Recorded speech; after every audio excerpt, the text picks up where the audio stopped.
I spilled tea. Okay, let me say something now that you started the stream. Yeah. On my video, on this video that I'm shocked has this many views at this point, but this Sumail video, the top comment is noticing that I dislike Dota Alchemy's video. Uh-huh. I don't get how I can talk about, like, I literally Googled Ywart. Like, Ywart as in, like, who is Ywart? Like, you are, and, like, wart cream and wart removal and stuff like that. And Uh-huh. that's in the tabs, and people know that's a joke. But the moment I dislike a Dota Alchemy video, they thought that I actually went on there, and that was like what I did. I mean, I did do it, but like as a joke. Yeah. It's like people want the drama. Yeah, they do. They crave it. It doesn't make any sense though. They want us to be at odds with each other and on the verge of breaking up the alchemy bros. Dude, Dota Alchemy is not an entity. It's me and you. I'd be disliking half myself. That's always I actually get that.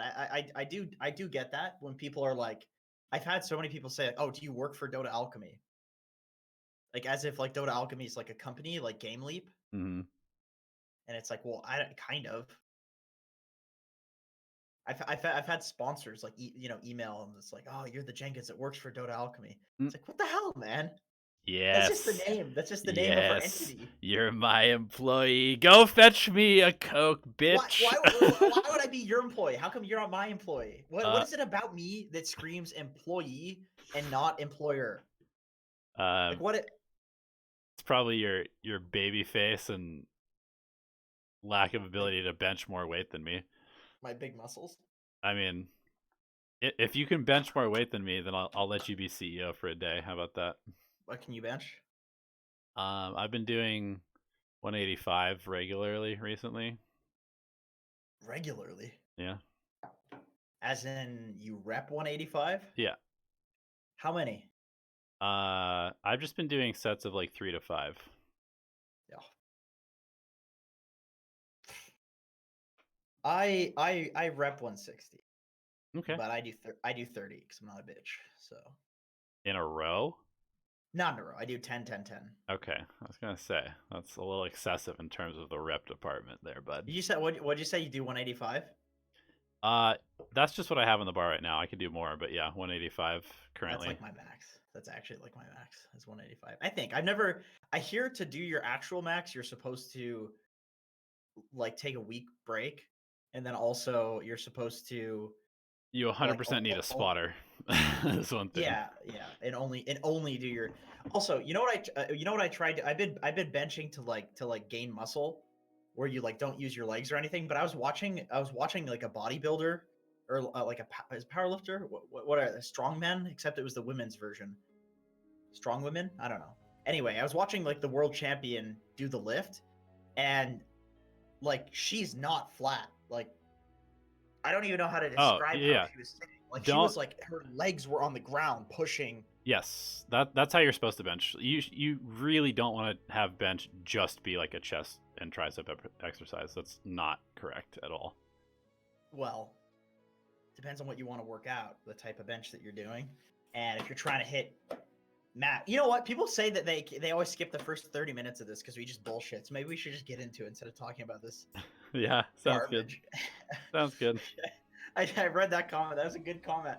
It got upvoted. Lots of upvotes. Yo, what's going on, guys, with the virus out there? Anybody in a coronavirus infected place? I'm getting scared over here. Yeah,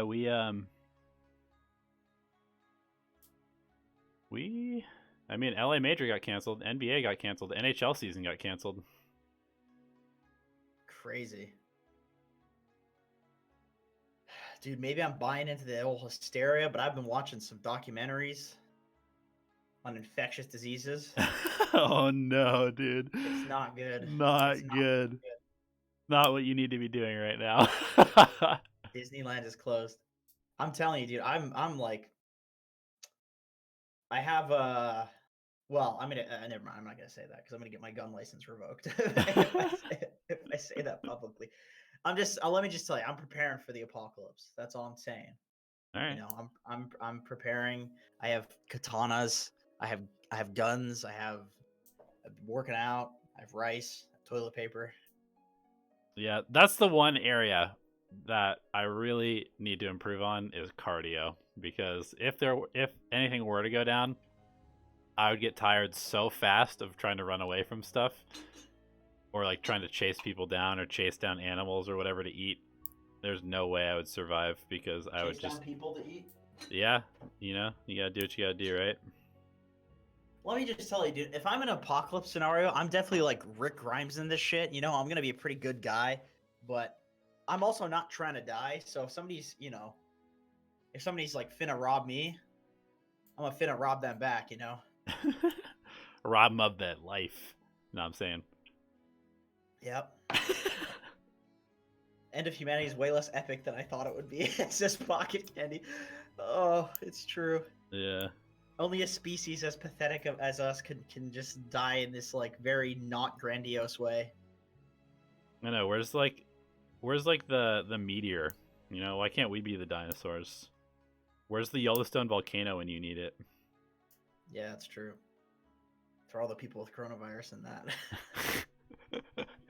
That's fucked up. Apparently, it doesn't like it does barely anything to kids. They just get over it really quickly.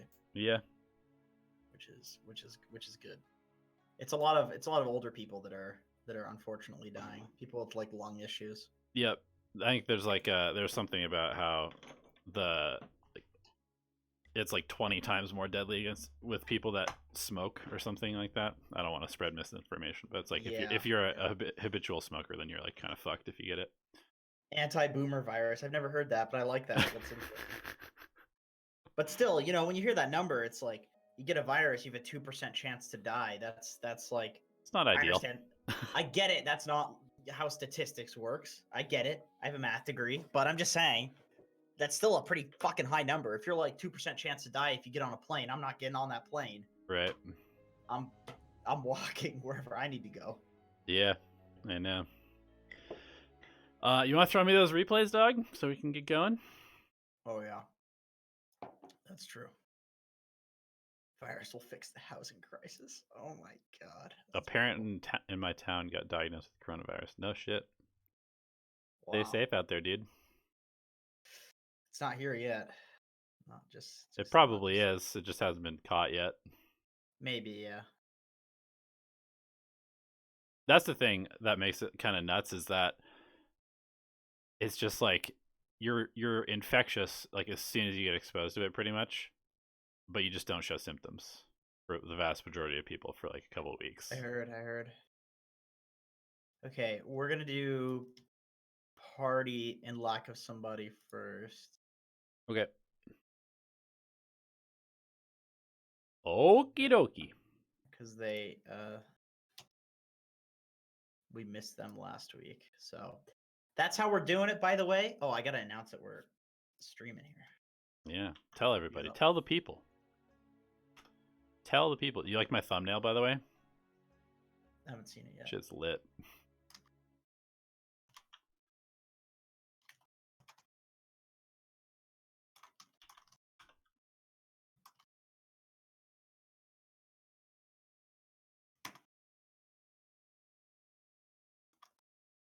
I was gonna make a coronavirus joke in this thing, but whatever. That is a good thumbnail.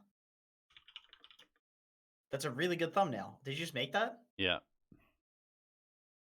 Yeah, that's a solid one, dude.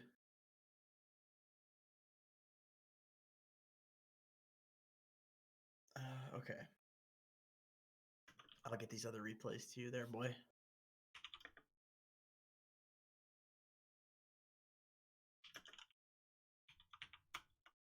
Pegasus, Bradley Dragon. Oh boy, that'll be a good one.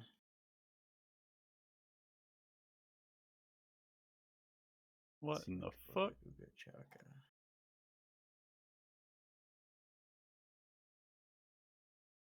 Oh shit. I copied the wrong one. You fucking little bitch. My bad, dude. Hold up. Sorry, dude.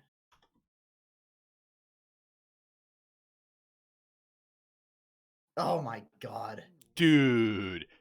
Don't you ever send me a text file ever again, Andrew. I don't know what happened. Andrew, if that is your name. It didn't. My name's Philip. Philip, huh? Fill up your mouth with my dick. I'll be here all week, folks. Okay, Putsie McCoy. Did I get Putsie McCoy in there? Shadow Trader. No, that's Shadow Trader. All right, if I skip anybody, please let me know. I'm very stupid. Not intentionally. I'm trying not to be as dumb. But it is hard. I'm reading and doing things like that. Little void. Did I make that thumbnail using Skillshare? That's correct, my dude. That's correct. Where's the googly eyes then? Fair point. Dirty, as Jenkins likes to say. Dirty. Dirty? Dirty? Dirty. Who are the best mids this patch? Me and Jenkins. That's who. Sumail, Jenkins, Alchemy Elevated. All right, can you go ahead and share me the old screen, you fucking boomer? There you go, bud. Oh, there she is. There you go, bud. Beautiful. There you go, bud. Thank you so much. Thank you so much. I appreciate that. Okay, let's see. Priority says, Io, position 5. The lane went quite good, but after that, I didn't know what to do since all the others on my team looked too weak to kill anything besides Void with Chrono. Should I have taken Snap and cut waves with my ult? Did we need to find a perfect fight to win the game? I lost 300 MMR in the last 3 weeks, and I want to stop bleeding as soon as possible to get 7k. Uh-oh, party. You're starting to get addicted. You're addicted to the success. Because you've been spamming Bane for 3 months. And now you're trying out other stuff, and it ain't working for you. Enemy team took Bane. I gotta pick the IO. So let me turn this down. Mikey says it's his first time watching, first time getting a replay reviewed. Thank you. Thank you for your support. Let us know when your replay comes up. And we can chat. We can chat about it. All right. I would say definitely spam F9 when you're in a game and somebody's pausing. Yeah, the best way to get an advantage is to have one more player than the other team. Yeah, in my opinion, that's probably... It's like the reason it's like split pushing without having to split push and just being a complete asshole. Yep. Wait a minute, that's what split pushing is. Yeah, this is good so far. Good stuff, good stuff. So, no specific requests. Just want us to look at the whole match. Is there anything specifically you want us to take a gander at there, Parody? Laning.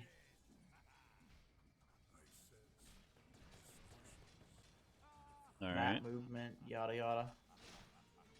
Sounds like mostly the transition from laning stage to mid game. Sounds like. Oh, an idea of how to win the game. Okay. Yeah, it sounds like he's having trouble getting stuff done when he's not a hero that can set up kills that easily.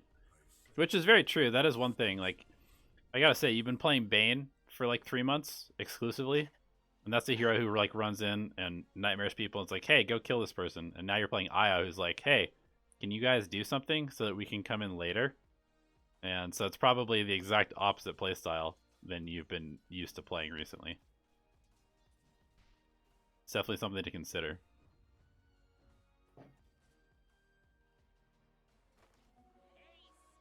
Definitely. Archetype of hero, very different. Single pull? How do you feel about single pulling here? Especially with this camp that doesn't clear anything. I would pull through for sure. Yeah. I would give that an old pull through.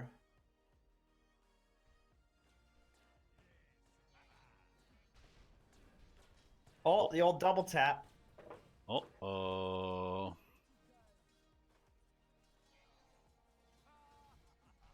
Definitely feel like you need to pull this lane.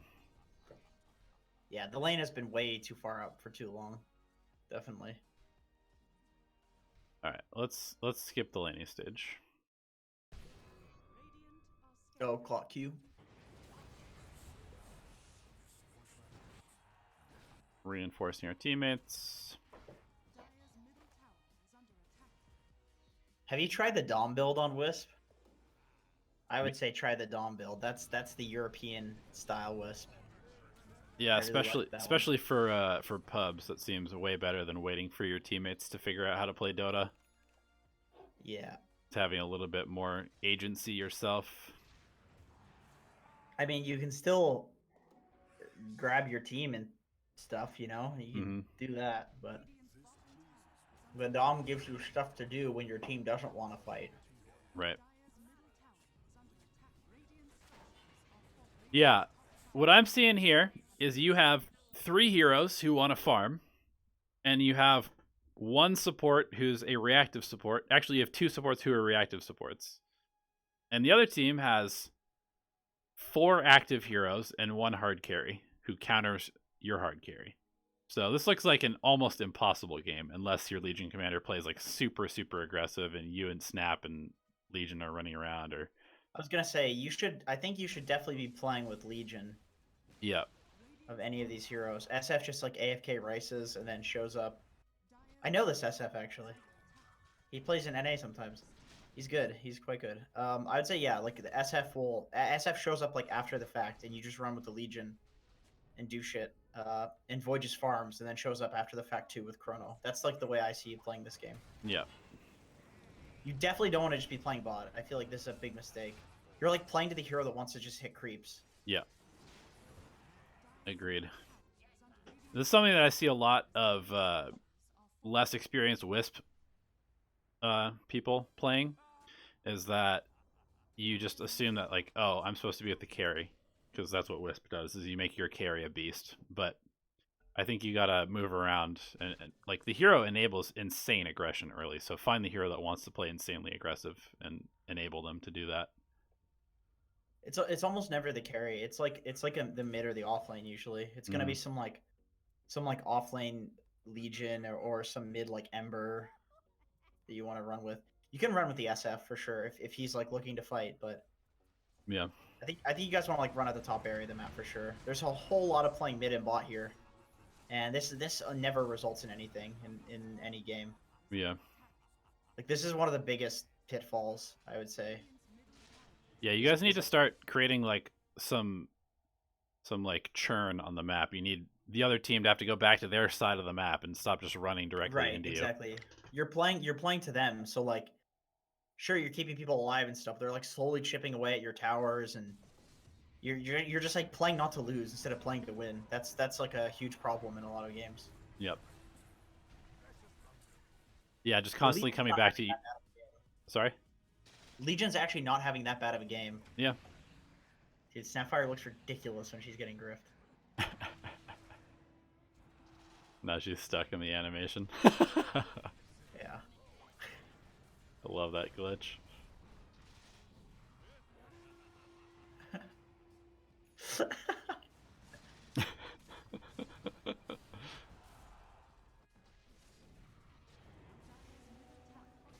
I don't know. This seems like a really simple solution to me. You guys aren't playing top. That's the issue.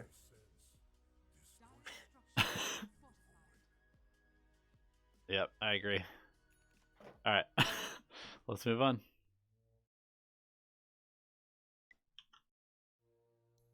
Solutions-wise, I think that going the Dom potentially might help you if your team like really doesn't want to play together. But honestly, I think you just played with the wrong person most of the time. Lock of somebody.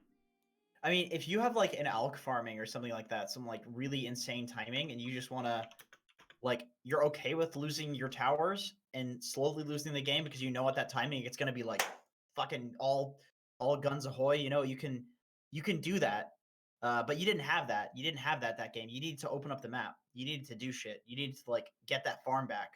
They were just out farming you, and you had no solution. Yep. Please get rid of those 8 shards.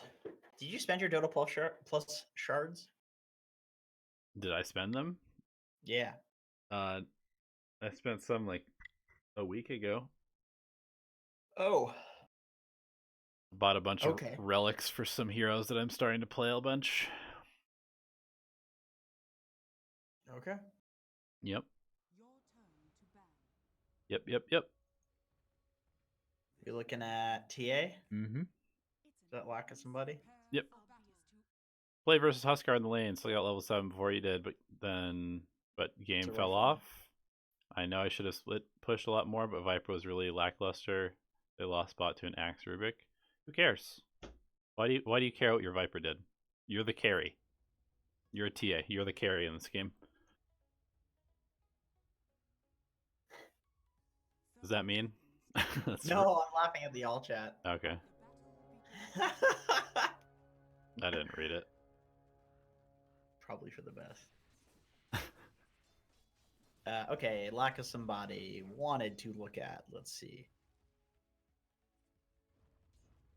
Where the hell is it? Oh, there it is. Play for sauce. Oh, you already said it. Okay. Yeah. Sure. Oh, that's a lot of damage.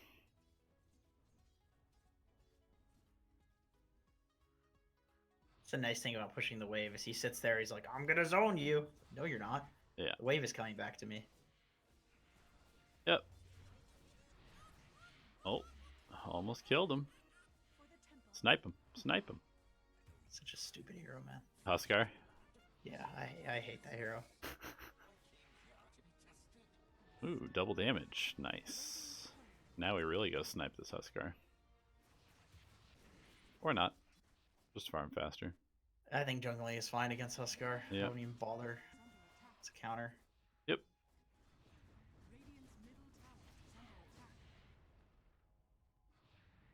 That guy's so sick. He thinks he's so sick doing that play, dude. Fucking Huskar players, man. What gets these people off? He's actually playing pretty well on Huskar. He's like running after you as you're farming. Yep. The old TA just hit jungle creeps strat. Works every time, actually. It's literally. I would say that this hero is potentially the most one-dimensional hero in all of Dota. I don't know, Anti-Mage, dude. That's. She's up there. She's up there. Yeah.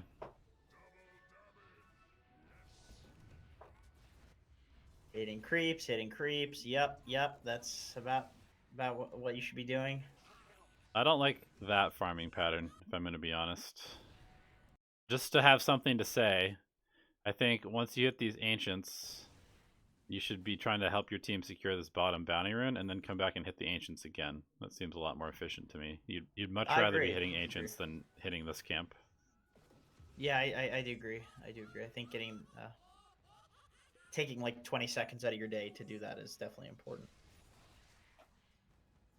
And I mean, I think if you're playing like one of these carry heroes, little things like that kind of do matter because they add up over the course of games. Where it's like, oh, what if the other team did fight your team there, and if you were there, you like kill 3 of them and then also get all the bounties or something. Oh my god, this is so boring. Okay, let's go. TA gameplay. Jesus. Platinum TA. What is wrong with you? Blade Mail Huskar. Okay, the Viper, I guess. That Aegis. I would definitely just not fight this guy right now. Oh, definitely. That's just. Ooh, what? It's a nice zoot by the Huskar, but yeah. I still don't even know if just that's... run away. What is the point? You have 0 towers down at 21 minutes, by the way. How do we get to this? Too bad he's just gonna kill you anyway. Oh my god. Monkey King is in your base now too. What the fuck is happening? Alright, I guess we should probably go back and investigate how we got to this point. Yeah. We went Blink first. How do you feel about that against a Huskar? It's fine. It's fine. Just to have more mobility to move around the map and avoid him. I would probably opt to go Deso just because I know that I'm not going to be fighting the Huskar that much early. Mm-hmm. So just get the Deso, farm faster. If he dives into us, which you know he's going to, that's what he does. Like if Huskar runs at you, then you just destroy him. How did Huskar get the Aegis? That's my question. He just did it now. Okay. But yeah, you should probably have traps in there, right? Do you not? No, you should definitely have traps in there. Do you not have? Yeah, you don't have traps in the pit. Okay, that's the biggest thing is that you're not perpetually trapping the pit against a Huskar. Yeah. That's like my biggest game-changing piece of advice in this. They're not even warding the pit. So the only reason that all of that bullshit that we watched worked was because this guy has an Aegis. Like this hero is so based on getting an Aegis and then pushing and getting a bunch with it. Yep. Yeah, now the trap comes in. I agree. Like if you don't give Huskar an Aegis, man, he just feeds. He just feeds. It's like Meepo against Wyvern. The way you beat Wyvern as Meepo is you get an Aegis, and then he curses, and then you die, but then you respawn. Huskar's the same. You just run at towers, and he has the extra life. And if you fuck up and you don't kill him, he gets your rocks. If you do kill him while he's still alive, then he's probably killed you, and then he gets your rocks anyway. Yep. If he doesn't have an Aegis, he can't do that. Yeah, I agree.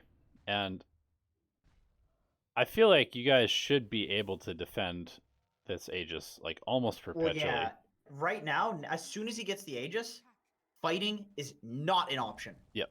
Not an option at all. Yeah, Go hit the creep wave. You should be running top right now. Oh my god, this Monkey King glitch. I think just run mid. You have a blink dagger. Just run mid.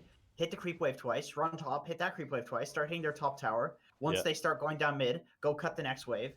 Cut waves. This is how people play against Huskar and Timbersaw and these cancer bullshit. I'm gonna end the game at 20 minutes heroes. You just cut waves. You just push waves. Yep. Yeah, I agree. All right. Let's move on. Pegasus. Okay. Pegasus. Pegasus. God, it's nice to have JCJ back, isn't it? It is. We missed him. Fucking legend. What a legend. We missed him, dude.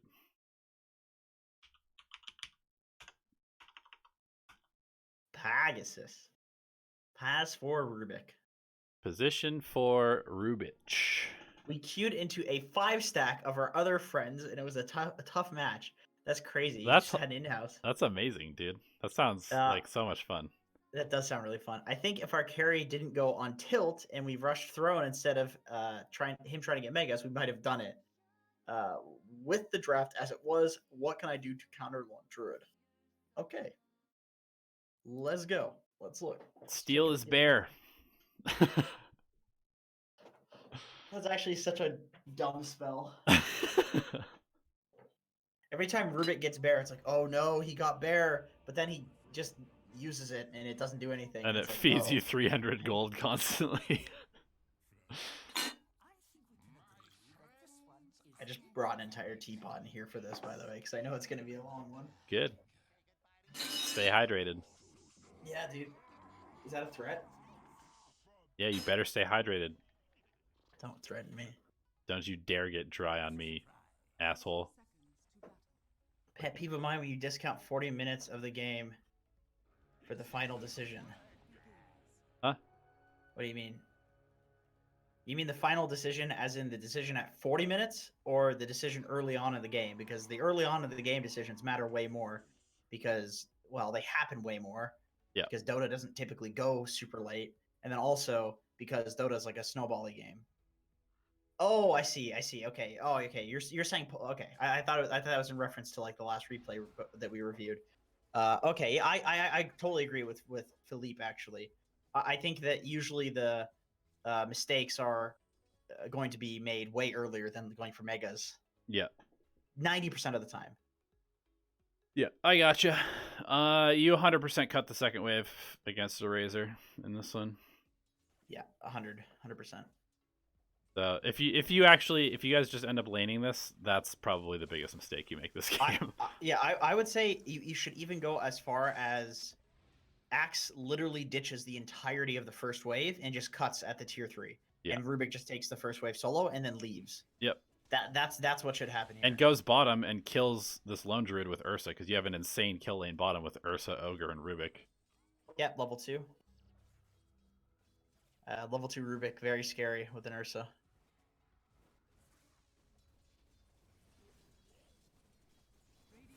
But yeah, I mean, you need to tell your axe basically just to play here the entire game. Because Warlock can't do anything. Warlock's going to absolutely do nothing to the axe. Yeah, this is a party queue game, so the idea of like figuring out what to do in a draft is I've been kind of looking at games more like that recently, just because I don't know. There's so much shit that can happen in a pub. It's hard to say like, oh, my teammates. Obviously, it's not in this case because they're friends, but it's hard to say, oh, my teammates are idiots, so I had to do this. It's like, okay, what if they're an idiot in a different way in the next game? Like, you can't plan for that. Right. But what you can plan for is what is the single best way to win this lane, and that is to have axe cut. It doesn't matter if people agree or disagree. If axe speaks Spanish and you speak fucking German, it doesn't matter. Like that's the only thing that we can all agree on. Where you have to assume like some sort of you have to make some assumptions in the game. Like I'm just saying, let's just assume everything's fine and everybody's working together. Then the best way to lane this is Rubick gets level 2. He zaps the range creep. Axe cuts at the tier 3. Yep. Like that's all I can say looking at this lane. And anything else is just going to be wild speculation. Yeah, I mean, you look at Axe, he's got 12 CS at 6 minutes. This should probably be like 60 or something like that. Yeah, he should have a lot of. He should be the most farmed hero. Yes, because that's the great thing about Axe when there's nobody on the enemy team that can stop him from cutting. Yeah. Yeah. So, I mean, I guess let's go a little bit deeper so we give you a slight bit more value. Right. I mean, I do want to say again, like, you know, if I'm reviewing this like it's my own replay. Yeah, I'm done. That's it. That's it. I'm done for sure. Because like that's the way that the lane should have been played. Doesn't matter if you're position 4, position 3. That's the way that the lane should have been played between you two. Your part in that is taking the first wave with Zap and then cutting bot. His part in that on Axe is cutting at the tier 3. But both of you need to figure that out together. Bro, come on. You're holding on to level 2 Savage Roar to run in and melee range fear people after you lift them? Just grab the Storm Spirit zip. Holy shit. Use your spell steal, man.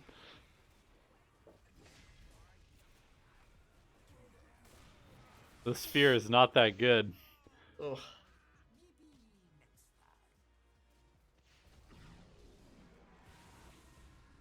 Spell steal, spell steal, spell steal, spell steal, spell steal. Constantly use it. Use it off cooldown unless you get something that's really, really good.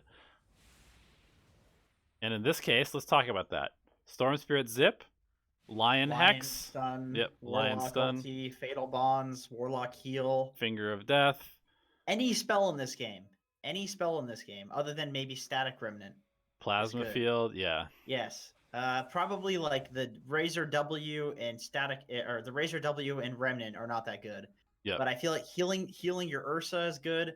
Fatal Bondsing them is good. Yep. Fear is good, but you obviously want to use another spell steal because you want to have multiple spells in a fight. Plasma Field is good disable, good damage, AoE. Lion spells obviously are broken. On Rubick, he's a better Lion. Yep.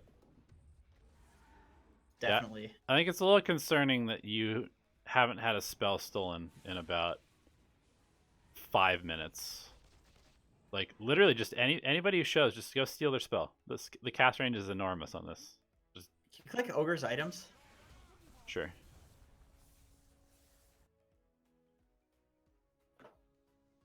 Okay, I do have to say, your part in this is that I consider Ags on Rubick to be griefing if there are no defensive items on the enemy team. Like Ags and Ether Lens is the most I am committing entirely to doing flashy shit. Yep. Build you can do. When, in my opinion, the best part about Rubick is that sure he can do the flashy shit, but with Blink you can initiate. With Force Staff you can save your team. With Glimmer you can keep yourself alive. You can save your team. But all of these items also let you do flashy shit as well. Like the amount of flashy stuff that you can do with an Ags and an Ether Lens compared to like a blink and a glimmer. It's not that much more, honestly. But you have zero way of getting into a fight and jumping the storm. You have zero way of getting out of a fight if you don't have Force or Glimmer. Like, you have so little options if you go for this build, especially when your Ogre has a goddamn Midas. Yeah. Like, I do not see how you guys are all building as if you're the character of the game. Like, look, Axe is going Blink, Blade Mail, Heart. I'm sure Sniper has Dragonlance, Mjolnir, bullshit like that. I'm sure Urza's Basher and just aggressive items. Ogre has Midas. Everybody's building to carry. Who's the support? There are no supports in this game. Yep. Yeah, I completely agree. Why are you so laggy? What the hell? Am I laggy? Yeah, just mega lagged. All right, I switched servers. Maybe we're better. Test 1, 2. Yeah, I agree. So don't play the lane. Use your spells. Buy defensive items if nobody else does. I think it's pretty straightforward. Pegasus. Pog. Pog, pog, pog, pog, pog, pog, pog, pog, pog. Oh, that's good Earl Grey tea by Twinnings Corporation. Not sponsoring this channel, but if you want to, let us know. Please sponsor us. This is from Slorkle. Can I ask you something?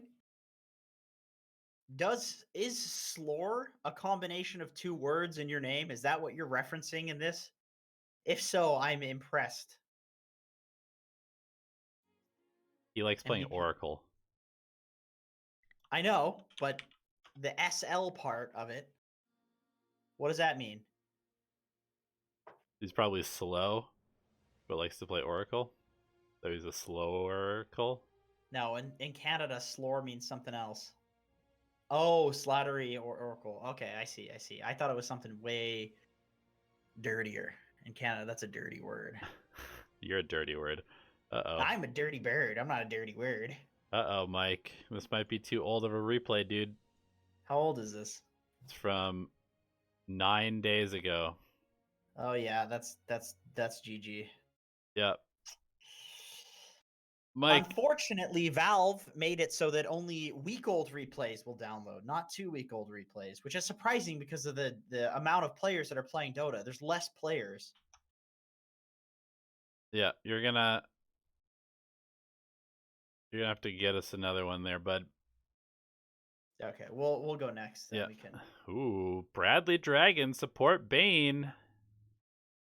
Our boy. Oh, God, all right. What did he say? Let's see. All right, Bradley, what you got for us this week, buddy? He said nothing. He just said support Bane. What's going on in Herald bracket? Just support Bane. That's it. Just support Bane. No shitting on teammates. No hackers. The enemy team is 5 bots. Yo, Bradley. Is Bradley in chat? We got Bradley here. Where's B-Rad, dude? He's actually not Herald. He's Guardian now. I know. I'm just messing with him. He's Guardian too. He's on the come up. Yes. I saw this game on stream. Viper definitely hacked Keck.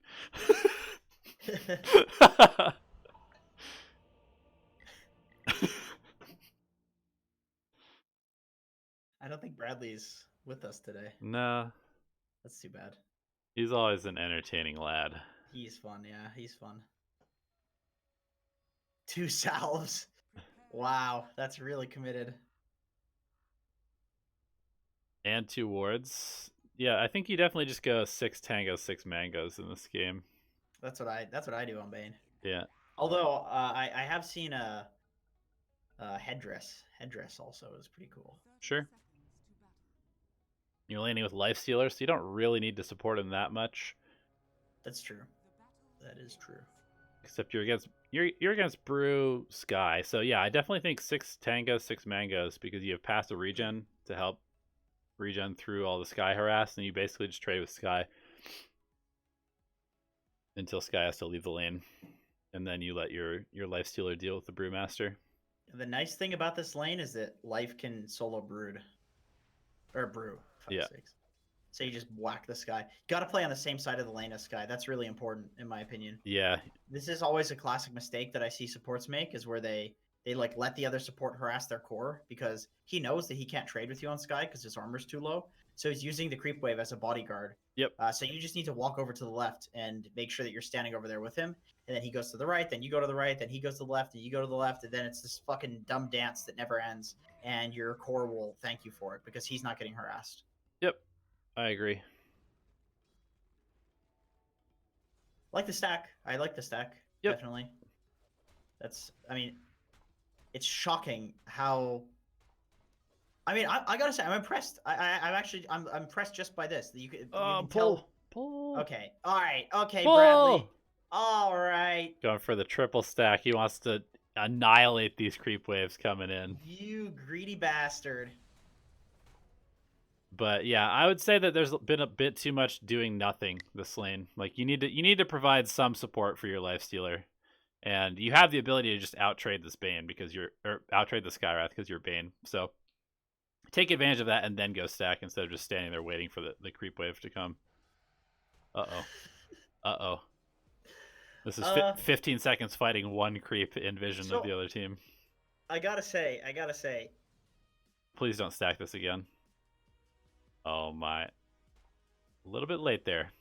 Okay, there's some like mega overthinking happening here. So you just I don't know what happens if you triple or quadruple stack this and start pulling it. I've never seen that before.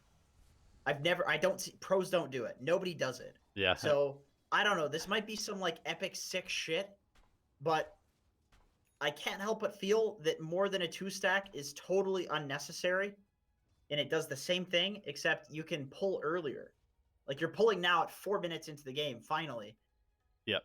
And I feel like you could just stack it, get an XP lead, then pull the hard camp. Yeah. Also, right here. Stack it again. Right here, we see Skywrath. We know that bounty runes are coming up in 5 seconds. We're fast. We should just go run and get the bounty runes. And then you gotta remember this 5-minute mark to put it into perspective. If you get both of these bounties, that's 500 gold for your team. Yep. Go to the net worth difference. So like, let's look at this Viper, right? This guy's owning mid. He's dumpstering mid. Look at the difference between Viper, what he has, and the enemy mid. Oh. So whose mid is it? Is it Pugna? I think. Is it Pugna? Yeah. Okay. So what is it? Okay? So 200 difference. Yeah. It's not much. Even if let's say Ogre's midding against Viper, for God's sakes, which obviously isn't the case. It's 500. That's it. So you get one of those bounty runes, and it's equivalent to you winning this lane. Even if you lost it, you won this lane if you get that bounty rune. Yep. That's how much gold they're worth. You can lose every lane, and as long as you get all the bounties, you will end up with, I mean, a 1k gold lead. They have a 1k gold lead, so they're losing this lane, and well, actually, they're not losing the lane, but you get my point. It's worth way more than even doing well in the laning phase for the most part, unless you're like feeding relentlessly. Yeah. Also, skill build wise, going Enfeeble at level 2 makes no sense because it gives you 4% extra magic damage. Wow, that's awful. Versus going Nightmare, which allows you to actually make plays. So this is a value point at 4 or like 7 is basically 4 or like 8, probably at 4. So you have longer disable. In my opinion, all you got to do is stack like you did, which was good. Everything was fine up until that point, and then pull. Yep. And then hit them, and then pull, and then hit them, and then pull the hard cap, and then hit them, and then get the bounties, and then all of a sudden you just played support in the laning phase like a 7k player.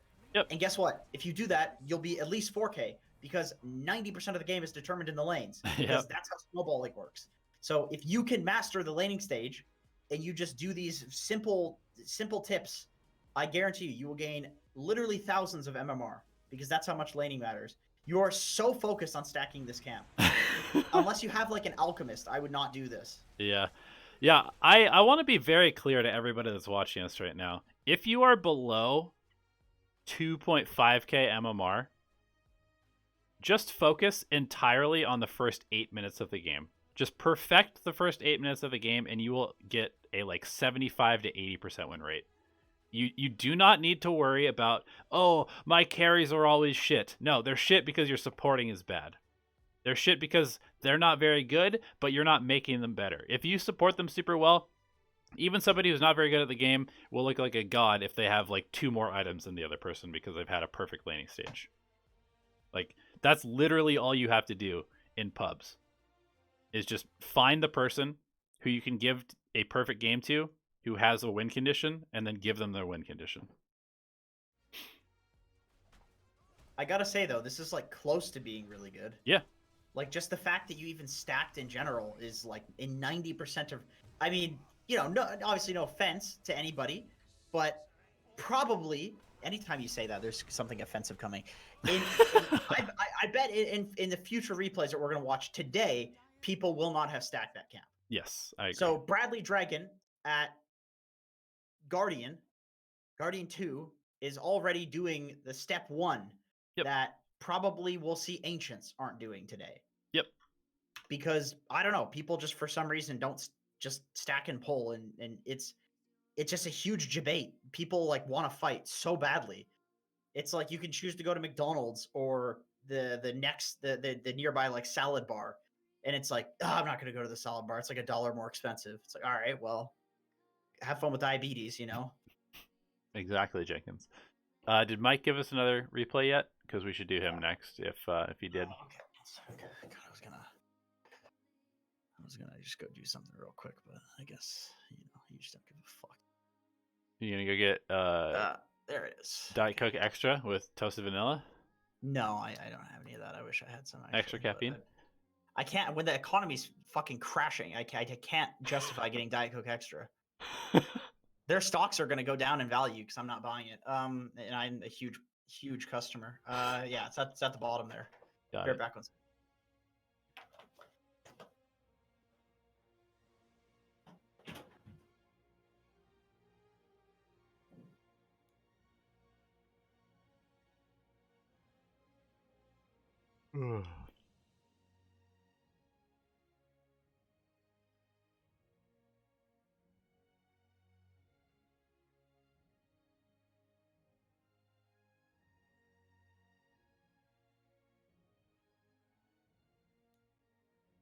How's the streaming going? It's okay. I was pretty tilty today. I haven't really been enjoying streaming the last couple of days because I won a bunch of games while I was not streaming because I was focusing on the game, and then I started streaming and talking to chat and reading chat while I was playing, and I started losing games, and it made me frustrated.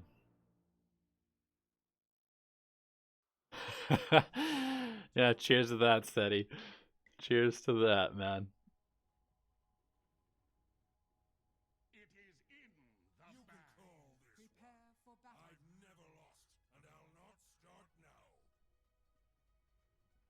Give him those tangos. Give him those tangos.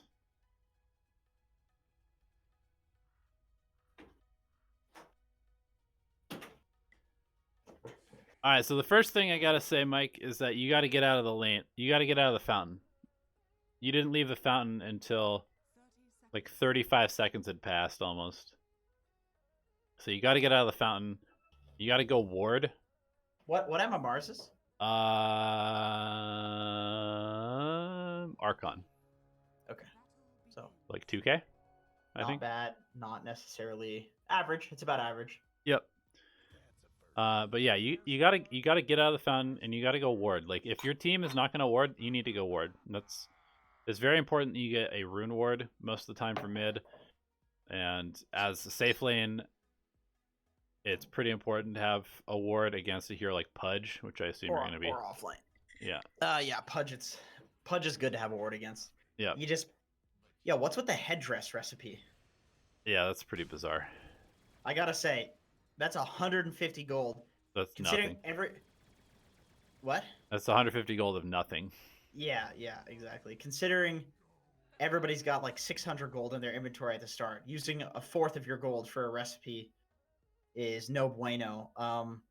In fact, I would say you're better off just like, what's the difference if you're gonna send out the Ring of Regen anyway? What's the difference? Like, what, why even have the headdress recipe? Right. Exactly. I mean, I think you should just have more regen, or you should have the Ring of Regen or something. Yeah, or a stick against Tide, maybe. I think that's potentially okay.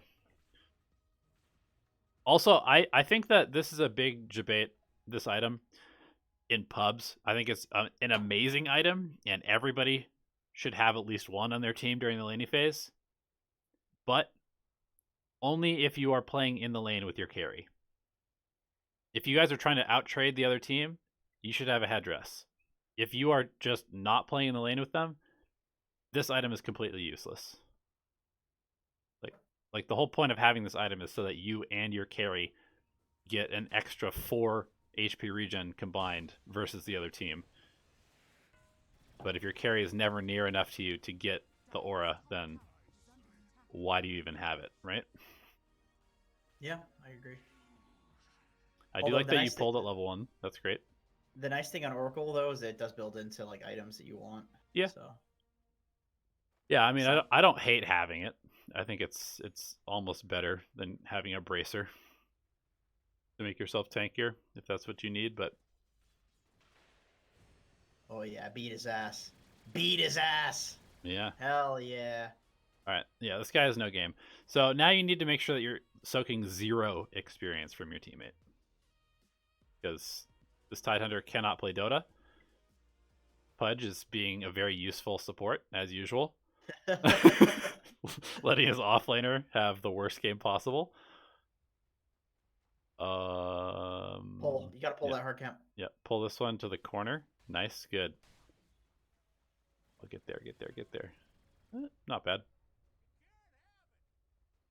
Fuck it, pull the easy too, man. Pull both. Yeah.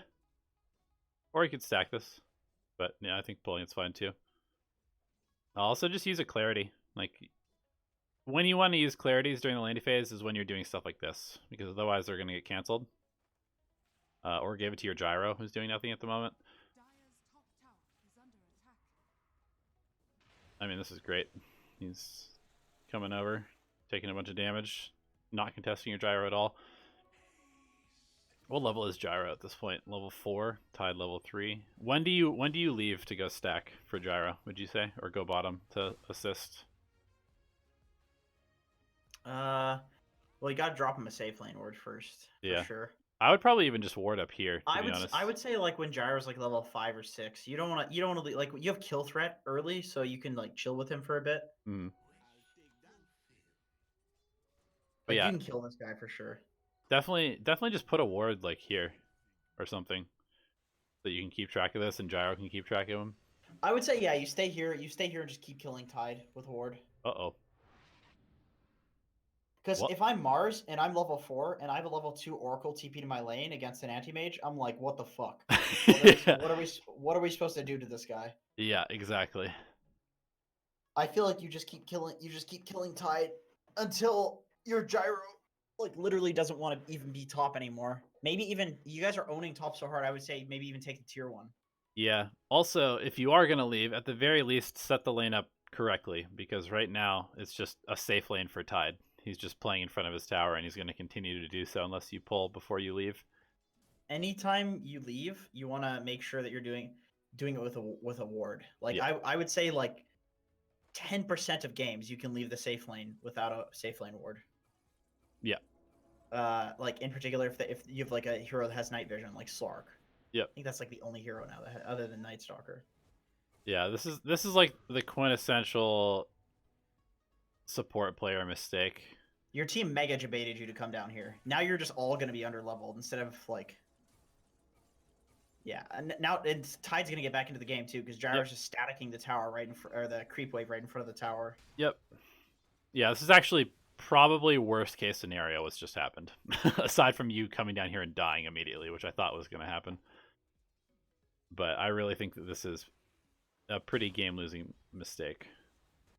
Yeah, we've talked about this so many times where you have a winning lane, you try to go win another lane that's losing, except it wasn't even losing. Mars was farming, Anti-Mage was farming, whatever. It was even. Yeah.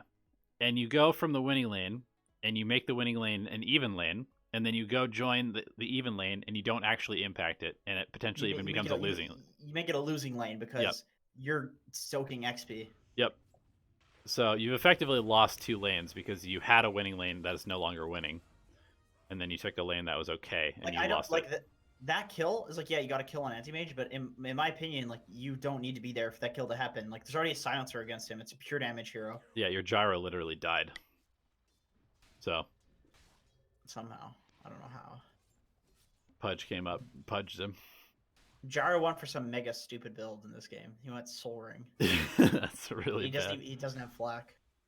All right, and now both supports are top. You guys are just following around the Anti-Mage. I see. It's kill the Anti-Mage gaming, which is somewhat Yeah, correct. that's fine. That's definitely fine. Yeah.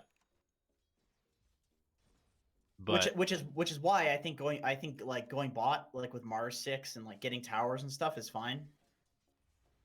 But the thing is, like, I guess I did some like support coaching today, and anytime I'm doing support coaching now, for the most part, I'm doing it from the perspective of like the core, because that's how good supports think. Good supports think, what do my cores want? How do my cores play? And I understand that for, I don't know, like people who are relatively new to the game, it's not realistic to like know what every core wants.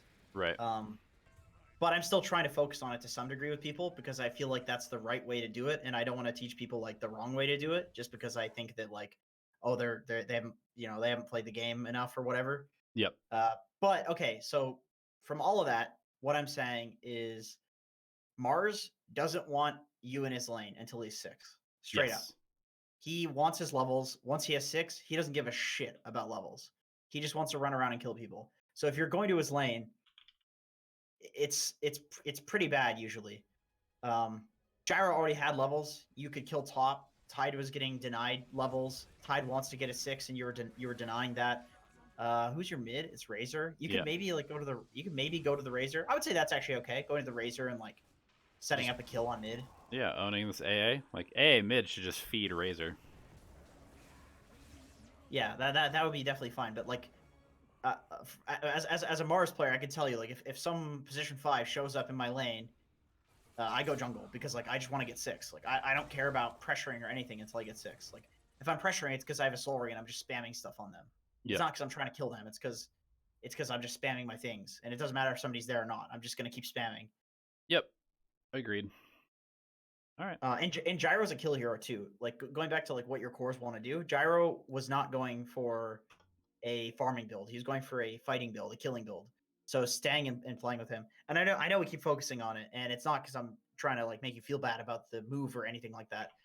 It's just I think it's really important. I think you already recognize that it's important, but it's so important that I think like all the other shit is just largely irrelevant compared to like that rotation. Like I wouldn't even bother with the other stuff. Yeah. Other than like fixing, like that rotation just shouldn't have happened. You know what I mean? True dat, man. That's kind of why I'm like I do it in coaching to like ramble on about one thing, but it's only because I think it's really important. Agreed. That's my game, says the Zix. Let's see. This is Steven. All right. Rip my sludar.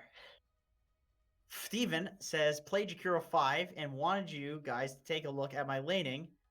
Could have played safer against Mars Ogre lane, and about 30 minutes we started losing. I want to know what happened at 30 minutes and how to get better, because we were winning, and it could have been me dying to the outpost. You know, I gotta say, I really doubt that it's you dying to the outpost as a position 5 Jakiro that lost you the game, but we'll see. Yeah. Unless you completely debated your team to take a terrible fight there or something like that. Yeah. Wait, so the Zix, you're not Steven, right? You're the Slardar in this game? He's the Slardar. Pump shanks. Oh, nice. Cool. Let's fucking flame the shit out of him. Dude, what's this Slardar doing? You know what? This is one of those heroes that I'm never quite sure how I should be playing the lane.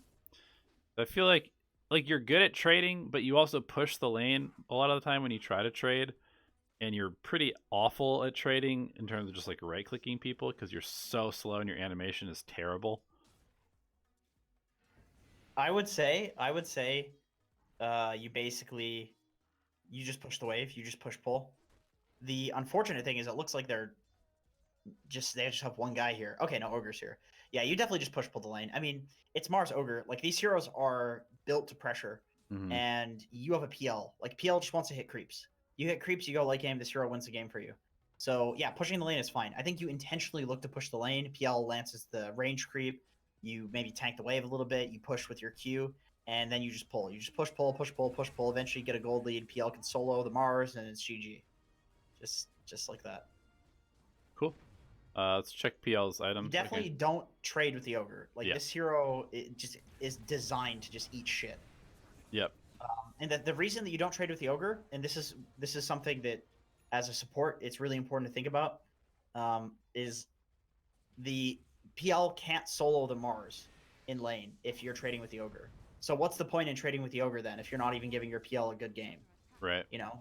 And Ogre's a melee hero, right? So what is he going to walk up and start punching the PL? I feel like that's really unlikely, and then you just get a dual breath on both of them if that happens. Right. So in this lane, you just trade with the Mars. Yep.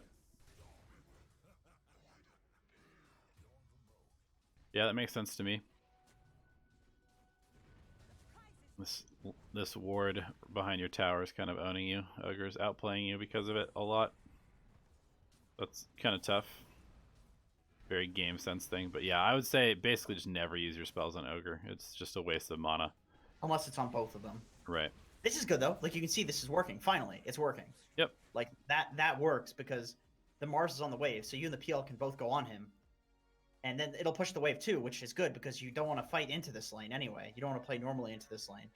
Yep. Cool. Pull through. Nice. That's a really, really tough thing to do these days.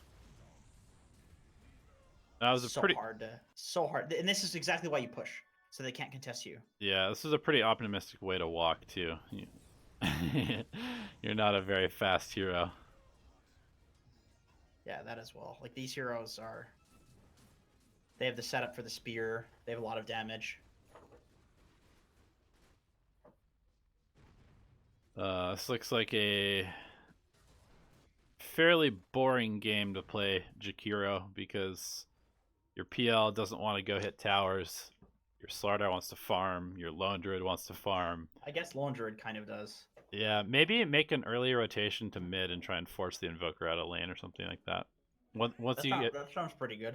Once you get PL like a decent start, maybe go mid and try and pressure the Invoker.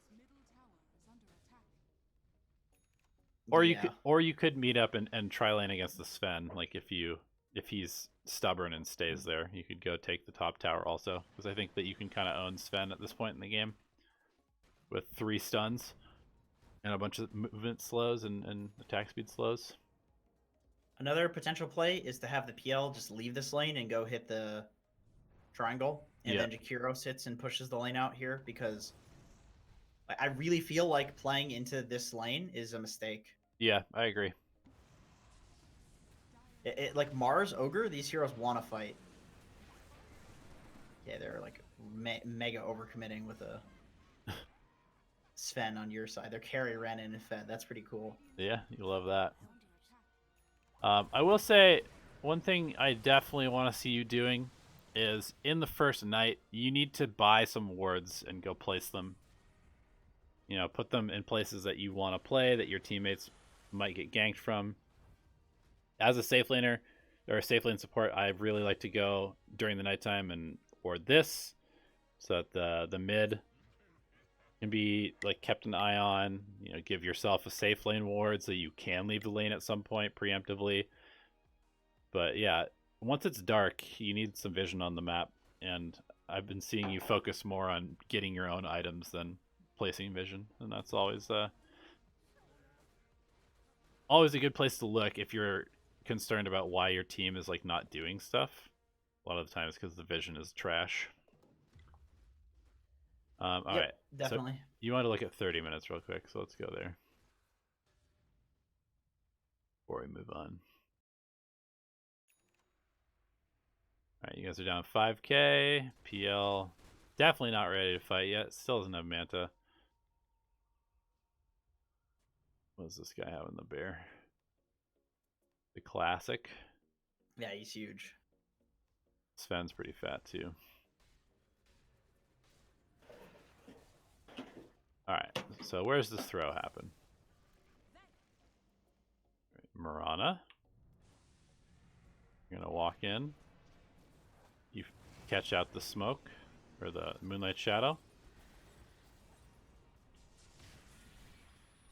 Oh, Slark goes in and dies. That doesn't seem that bad. I'm not a huge fan of the build. I don't like. I really don't like Yules on a position 5. I feel like if you're playing position 5 and you're trying to catch people out and you're trying to be like a damage dealer, you probably shouldn't be playing position 5, or your other heroes are fucking something up. Because like you have a Slardar to catch people. Sure, you just have a Slardar, but I mean it's one of the best catch heroes in the game. I mean, I guess it's just, I mean. Yeah, I don't think you should have Yules as a position 5 at this point in the game. Maybe like 40 minutes in or something like that, but like Force, Glimmer, that sort of stuff. I really double don't bracer. like this. I really don't like to see position 5s building like aggressive shit. I feel like if you do that, nobody's gonna get any defensive items. Yeah, I mean, you guys have some decent auras with Mech and Vlad's, but I would say if you want to go anything that's kind of utility-esque, it's Aether Lens, which makes your ice path insanely long and gives you the mana regeneration that you need. But even that, I tend to agree. I think you're better off. Fan of that either. Yeah, I understand, but I think you're better off going Glimmer or Force. Because like you can just Glimmer yourself or force yourself out of that shit that's happening, or your Slardar can run in and tank, and then you can force out. Yep. All right. So the throw was more so the Slardar running in afterwards. I think Jakiro running in is fine. Yeah. But you were kind of building like a core, so. If you have some defensive items, maybe you don't die there, right? In fact, I would say what your items are is 10 sentries because they have a Marana. Yeah. In fact, you walked on a ward, and you walked into their Moonlight Shadow. Yeah. So, like that's the thing is I'm not used to seeing a Jakiro's inventory with anything big like a Yule's in it at that point, just because like you should be spending so much money on sentries that you should have like nothing. Yeah. Yeah. That's why if there's ever a Marana picked against me, I just pick Zeus, because ain't nobody had time to buy sentries for an entire game and hope their team plays around them. That shit's the worst. Yeah, absolutely hate that. Somebody asked a question about BSJ. I'm checking what BSJ's rank is. I'm curious. Is he higher rated than me? Is BSJ better offlaner than me? We have so many replays left. He's not ranked. What the hell? What other game? What is he playing? Dota Underlords. What is wrong with BSJ? What is wrong with him? He's not ranked. He's also at an event right now.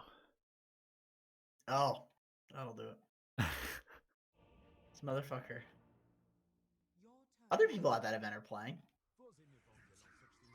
They have PCs, I'm sure. Yeah, it is the summit place. I'm sure they do. You ever been there? I have. To the oh yeah, you did the King's Cup. That's right. Yeah, and Chongqing Major. I should be really careful with that one. Although I feel like if I fucked up, nobody would care these days. But all right, Rubick. This is Myra. We got completely crushed. Anything I could have done to make it less worse? I haven't really played against BH carry, so the whole lane matchup was a bit unknown to me. BH carry plus a disruptor. I like the headdress against this lane. Yeah, we do have a lot of replays, eh? Holy shit. Don't you just push pull? Because they have no wave clear and you guys have tons. Let's see. What are your heroes? Magnus Rubick. Oh yeah, you definitely push pull. I mean, it's not like Magnus pressures anybody anyway. Yeah. Except by making them tank creeps under the tower. Yeah. This is definitely a push-pull lane. I mean, it's going to push regardless because you have a headdress, so. Yep. Alright, we missed one pull. I'm just going to count the missed pulls. Alright, don't need to pull there. It's fine. Get that pull. Cool. Good. I would definitely use this time, instead of helping your Magnus take this camp, go monitor the rune situation for your SF. SF Storm is very rune dependent. Yeah. And you don't need to help your guy deny creeps.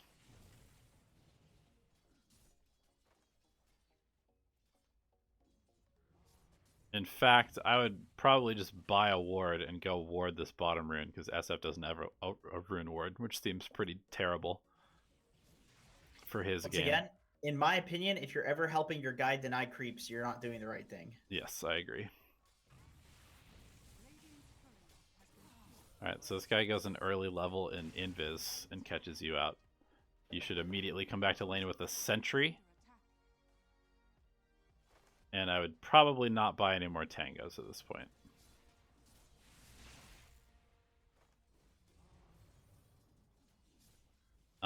But yeah, I think generally speaking, you need to spend less time in this lane, because your Magnus really doesn't care if you're there. He's probably not going to die.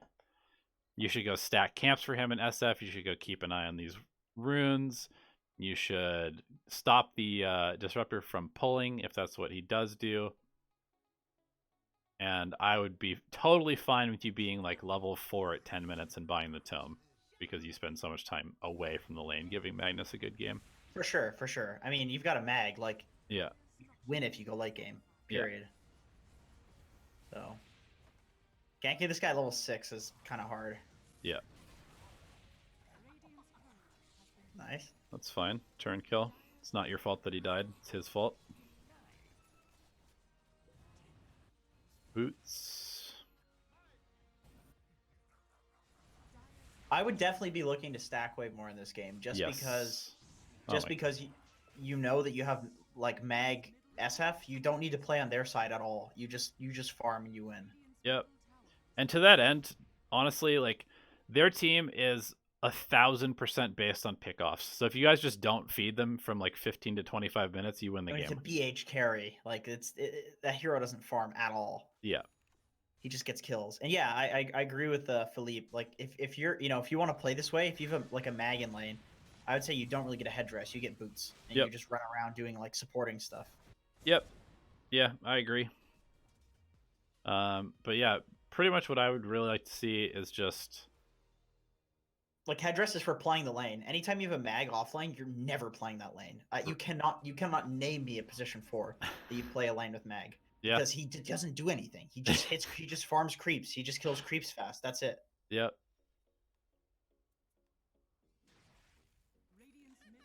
All right. Get runes. Cool. But yeah, man, I honestly think that you just put a couple wards up, ward sentry combos, just monitor where the BH is, and then you just kind of take lanes when your SF is jungling, or take lane when Magnus is jungling, and you just play extremely passive this game.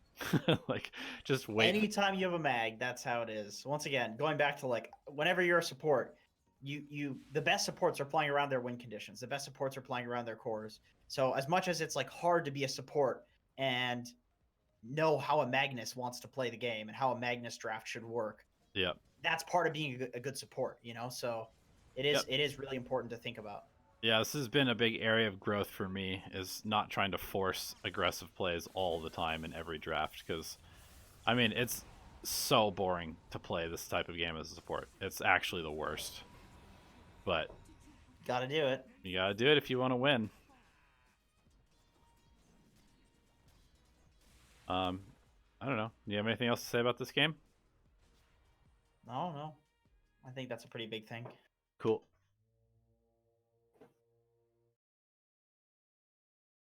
We have Shadow Trader. 2 replays. 2 Huskar games. It's mid Crystallis PA against Huskar or Willow are the 2 that he wants. What he said, choose one. Which one do you want to look at, Jenkins? Let me read. So he said, Stomped, Huskar versus Smurf. I really have no idea why Puck kept going back to the lane. I said, go fucking jungle and give me the lane. But no, he just kept going back. I also felt like Pitlord didn't really understand the importance of range creeps.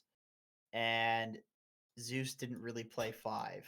Well, you're always having these like super angsty interactions with your teammates, dude. Playing mid Crystallis PA versus Huskar Megalol. You took Blur and jungled. Well, I'm gonna just say it right now. I can tell you what went wrong in the PA game. You picked mid PA. So let's watch the Willow game. Yeah. Sounds good to me. Yeah, ain't nobody got time to watch that shit. Mid PA, he walked up and pressed spears on you, and then you died. And you jungled really slowly until the game was over. And you called him a smurf because you had an unplayable lane, and anybody who's 2,000 MMR below you would still dominate you in that matchup. I gotta say, okay, wait, no, you were not Willow mid versus Huskar. This was Puck versus Huskar. Okay. It's worth asking the core how they want to play the lane, though most of the time they won't even tell you. Yeah, you gotta be careful with that because people are kind of stupid. So a lot of people are very uninformed about how the lanes should be played. So I've been trying to do that, like trying to put myself in their shoes a bit more, because one of my biggest issues as a player is that I tend to call all of the shots and get frustrated when people don't listen to my calls, even if they're correct. And so sometimes I will try now asking people what they want to do. And a lot of the time it's just not correct, unfortunately, because most people play very instinctually and they don't really think about like what they should be doing. They don't even know what they want to do. Right. So you're like, hey, Sand King, what build are you going? Oh, I'm going Sandstorm against a Spectre lane instead of pressuring them. Okay. Well, I'm going to go to a different lane then, because that seems like something I can't really play around. The thing is, though, like, you just have to know as a support what cores are doing. Like, it's just hard to play support. It is. It's just a harder role to play it well. And that's why most people play it like shit and then make excuses and think that their cores are bad when really it's just them being bad. Because it's fucking hard to support. To do a good job supporting requires an insane amount of game knowledge and empathy. You have to be able to put yourself in your core shoes because that's your job. That is your job to do. But people in pubs won't help you with that. If you're on a team, you can ask your cores. You can say, hey, Eternal Envy, what do you want? I want to dive fucking base with rapiers. Okay, well, let's do it. You can figure that out. But in a pub, it's hard. You can still ask them, though, because at least if you can enable somebody to play their play style, if that's your best option, that's your best option, Sometimes that's what you got to go with. It's just the best.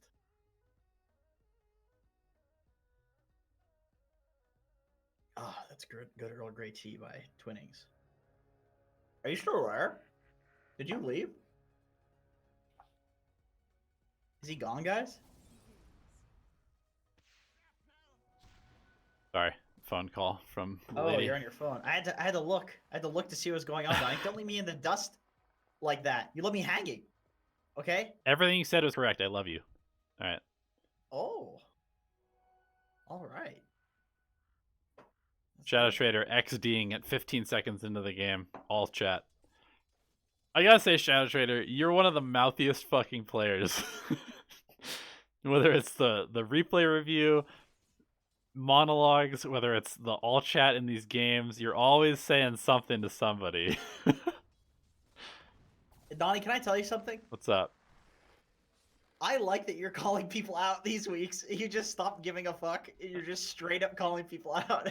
Dude, I mean, why not? You want to get better, or you're paying us for? Good. I don't have to do it then. This is good. You're paying us for a service, man. Okay, here I'll do the Jenkins thing. I have a similar issue to you. Like, I get caught up in like the politics of a game, in like the socialization of a game, and so many times I have to remind myself how little that shit matters. You're never gonna see these people again. They don't matter. You should be playing to fucking style on people, and if you lose, it doesn't matter because you had a good game. Just play to always have a good game. Your teammates should be completely irrelevant. And I'm telling you, man, like, I've literally had this problem within the last week, is that I needed to like pull myself out of the politics of the game and thinking about who people are and, oh, is this guy gonna grief? I don't give a fuck if you grief me anymore. I don't care. Go straight down mid. I'm just looking to a win to me is when I play sick in the game. That's a win to me. Doesn't matter if I win or lose. So if you're griefing, I want to literally feel nothing about that. Yeah. And I think that's what you should focus on as well. Yeah, I agree. Like anytime, here's something that I just want to say. If you ever do this, you will never be a good Dota player. If somebody on your team misses a spell and you ping them or you ping their spell, fuck you. Just fuck you. It doesn't help. It's like literally the worst response possible. The thing is, if they miss a spell, fucking ignore it. Adapt to what's going on. Okay, they missed a stun. Oh no, the gank failed. Move the fuck on. Grow up, bitch. Can I just say, it makes you a shit person to do that, but I'm going to tell you right now, I've done that in situations occasionally because I feel like we're all shit people, but we're all good people too. It just depends on like what persona you're putting outward. It depends on if you're like depressed or if you're upset or if you're losing a lot. Like there's so many things that determine how you interact with the world, how you feel like you want to interact with the world. And a lot of the time, sometimes you feel like doing the negative shit and you just have to stop yourself, you know? So I do want to say I agree with you, but I also think like it's perfectly valid to want to do that and to stop yourself and to try to train yourself to get better. Like it's not beyond hope for anybody. Yeah, that's fair. All right, here's the problem. You have an Underlord who wants to shove the lane constantly and you want to pull the lane, but you've blocked the big camp so you cannot pull the lane. You've effectively lost the game. Wait, they blocked the big camp? This is a dire sentry ward. No, that's a radiant sentry ward. Nope, it's a dire sentry ward. It's red on the minimap. Are you sure that's not a dire observer ward and a radiant sentry? Wait, it is a radiant sentry. Holy shit. Okay. I don't know if they meant to block, but they did. Wait, is that out of range?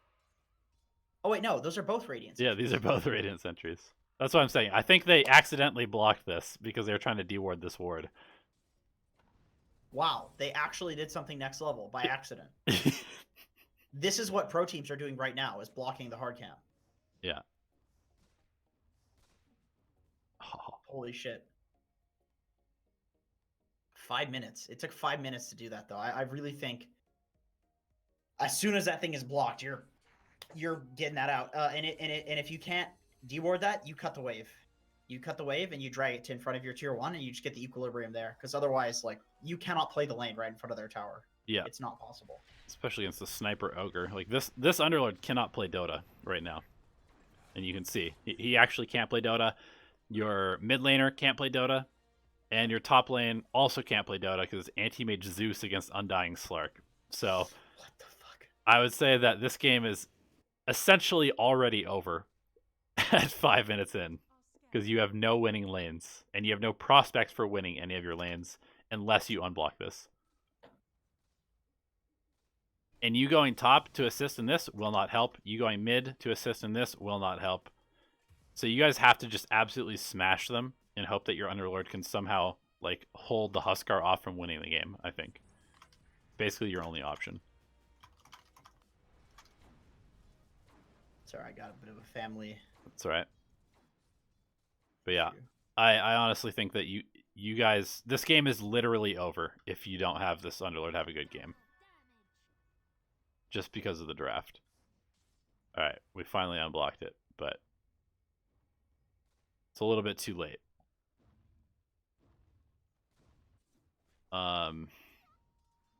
Yeah, I mean, Jenkins, what's your solution to a game like this where you've lost all 3 lanes? You fucking go next. Yeah, especially as a hero that has no wave pushing potential whatsoever.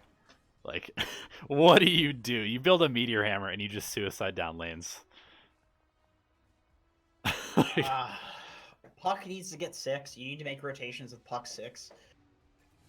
Anti-Mage needs to take a free lane somewhere, and you need to group all 4 of your heroes in one place. Yeah. You have a fucking Zeus. That hero's useless. That hero's useless as hell. You need to put the Puck in the Underlord null together. talismans as a position 5. Jesus Christ. Oh shit. Yeah, this game's over. Sorry to say it, man. Zeus didn't buy a single sentry. Well, that's correct. He doesn't need to buy sentries. Unless you're playing against somebody that you need to keep track of where they're roaming and you place ward sentry combos. I'm leaking. Out of your butt? Uh-oh. F for Jenkins. F's in chat for Jenkins. Putsy McCoy playing the Anti-Mage.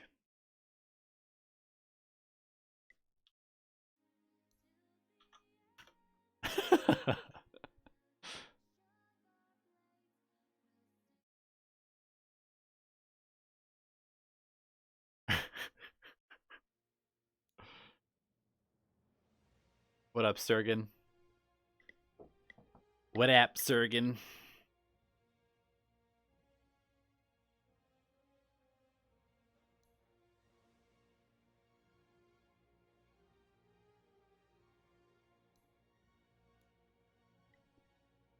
You got a bunch of F's in chat for your leaky butthole.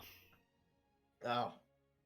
Yeah, well, you know, diarrhea doesn't really exactly tell you when it's coming. It just comes, so. Yep. Oh, yeah. That's good tea. I'm sure the Diet Coke Zero and Extra and French vanilla flavor is not giving me diarrhea. Is Archon really the average rank of Dota player? Every time I play with Archon, anyone close to Archon 1, I want to gouge my eyes out. Agreed. Let's look. Where's the Dota I MMR distribution? have it on one of my videos. Let's see. Currently, was 50th percentile. Yep, Archon Crusader 5 to Archon 1 is 50 percentile. My friend who's a Crusader, a real life friend, told me he wants to play Pro Dota. Nice. What did you tell him? I told him that it's going to take him like years to even get Divine. Mm-hmm. I told him the reality of things, but if you want to play Pro, you can play Pro, you know? Do it. Anybody can do it. Dedicate a lot of time and extremely diligent, correct practice, which almost nobody actually employs. Exactly. It's like, yeah, you can. And, you know, like I said, I told him I'm willing to help him. Like I'll coach him and stuff, but it's a lot more brutal than people think it is. I mean, it's not like you're going to fucking war or something, but it's pretty requires a lot of people tend to give up on it because it's honestly not worth it. So you have to really want it. Yeah. Anti-Mage against the Lion Darkseer. Try and burn the Darkseer's mana as much as possible. Yeah. Probably take an early level and counter spell so you can tank Ion Shell if you have to. Yeah, definitely. It's a Lion too. It's like single target spells. Yep. I would say Oov is an item you want to go. I've seen a lot of anti-mages just starting Oov. Yeah, and then you just run the person down at level 1. Yeah, I would really recommend it because Darkseer is like really garbage until level 3. So, like waiting to get the Oov until level 3 is not great in terms of the timing in this game. Yep, I agree. Also, like, what does a Lion Darkseer lane do to you at level 1? Basically nothing. You can be the aggressor in this lane. Anti-Mage is like one of the better trading heroes at level 1. And you've got pretty good base movement speed, so you can actually stick on top of people. This is where... Oh, okay. Alright. Oof. Anti-Mage should be zoning and Pugna should be pulling, but that's okay. As long as the pull goes off. I was going to say the Pugna kind of fucked that up. Yeah. But like this is why in pro matches people will have like the carry zone and then the support does the pull. Yep. That's usually the way it goes. Uh-oh. Uh-oh. Oh no, we're trying to be so greedy and last until our ring of health. You know what? I actually have seen somebody do that where they went like Quelling Blade Tango and then Rush Ring of Health. And sounds kind of good actually. Hector did that against me when I was playing Sand King. and it was fucked. It was really annoying. That I couldn't sounds do, I couldn't really do good, shit. actually. He got the ring of health at like 40 seconds. That sounds really good, actually. He just blinked over to the secret shop and he got it. It was Yeah. really annoying. And then your Sandstorm at level 1 and 2 is like useless. It did nothing. It did absolutely nothing. Yep. Yeah, little innovations like that are amazing. I love that about Dota. You can like have a matchup that's annoying to play, and then you change one thing, and all of a sudden it's super easy. Yeah. Yeah. Would recommend giving that a try in your pubs. Probably catch a lot of people off guard with that. All right, tried to focus on. I'm gonna skip past the lane stage because I think we already kind of understand how to play this one better. What did Putty McCoy ask for? So don't flame me. Did you read it already? Yeah, he said basically how to play the lane better. Do you have any pointers on winning the game as the win condition? And I tried to focus on pushing out lanes, but kept getting caught. Okay. Yeah, I mean they've got a pretty rough catch you out lineup unless you're like massively over farmed. You know, they got instant hex, they've got chrono, they've got scythe, all of which can fuck your day up. How do you feel about no Manta style rushing immediate butterfly after Battle Fury?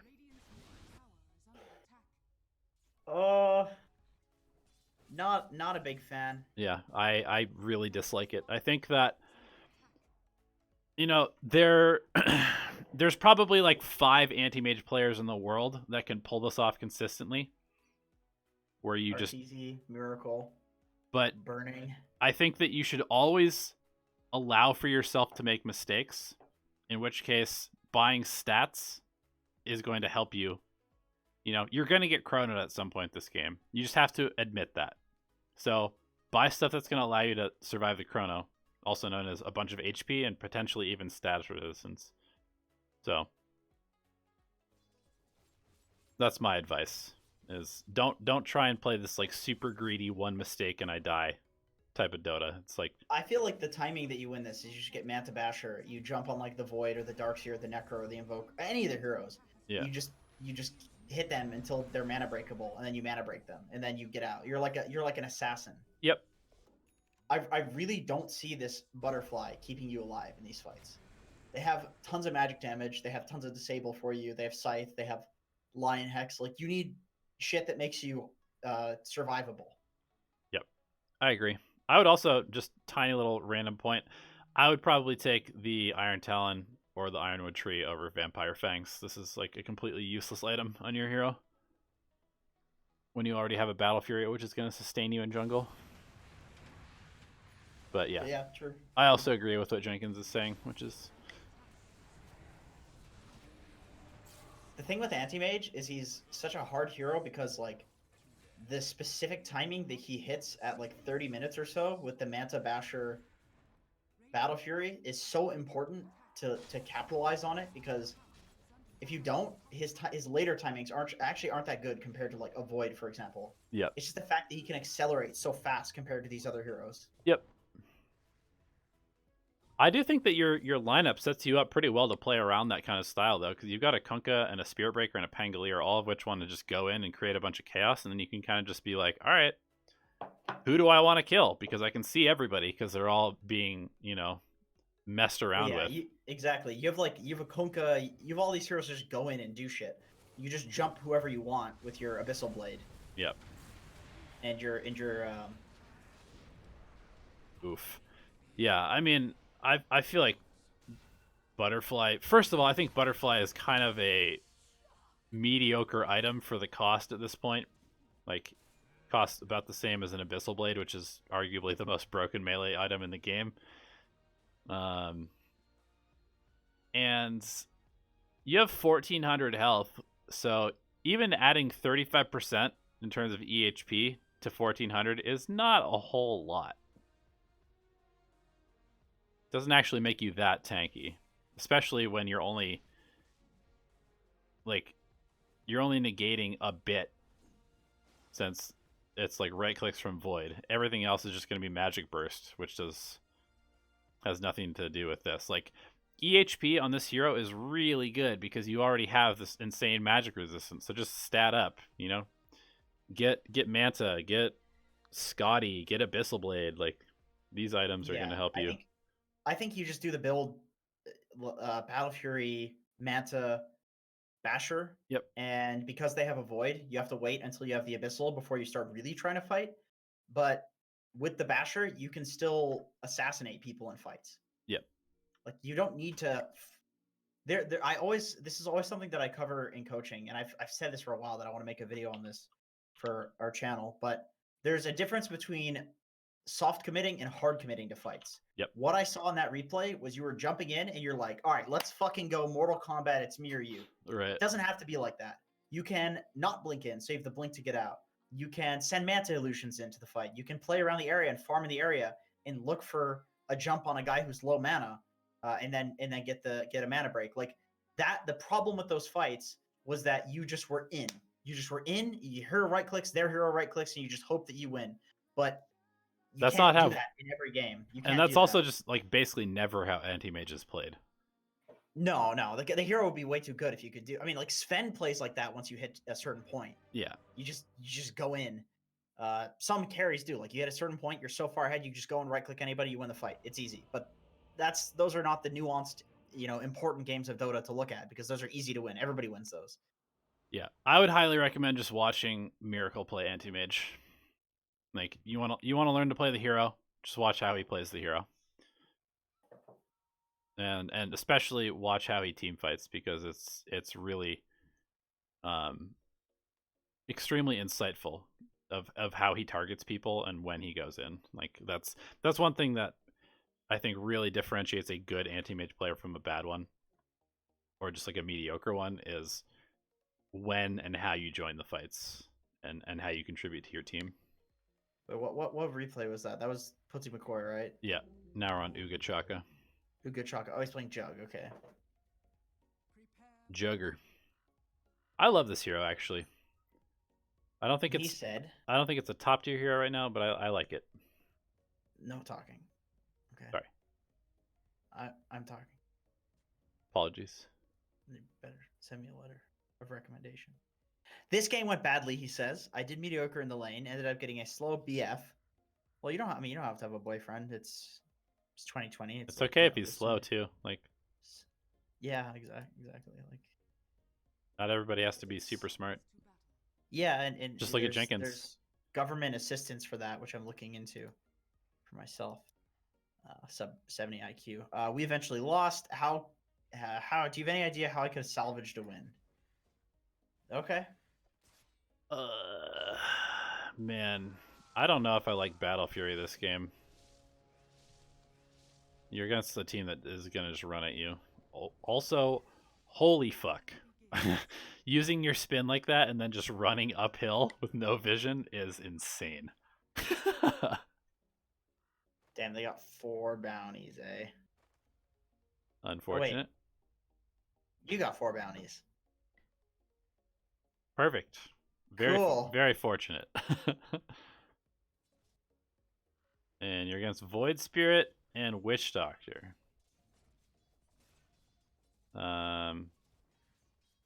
Probably just try and kill the Witch Doctor off cooldown with spin plus Frost Shield, and kind of ignore the Void Spirit.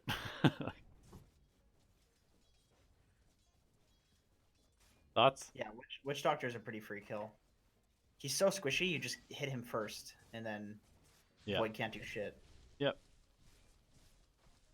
And to make this easier, you should just be like, hey, Lich, Frost Shield me, I'm going in. Like, give him the cues, and then... Also, you need to tell your Lich to play the right side of the lane. Like, he's playing opposite to the Witch Doctor, so the Witch Doctor's beating your ass. But he needs to play near the Witch Doctor, so that way the Witch Doctor hits him instead of hitting you, because your job is to farm. Yep. Jug can out-CS a Void Spirit, for sure, on his own. Yeah. Yep.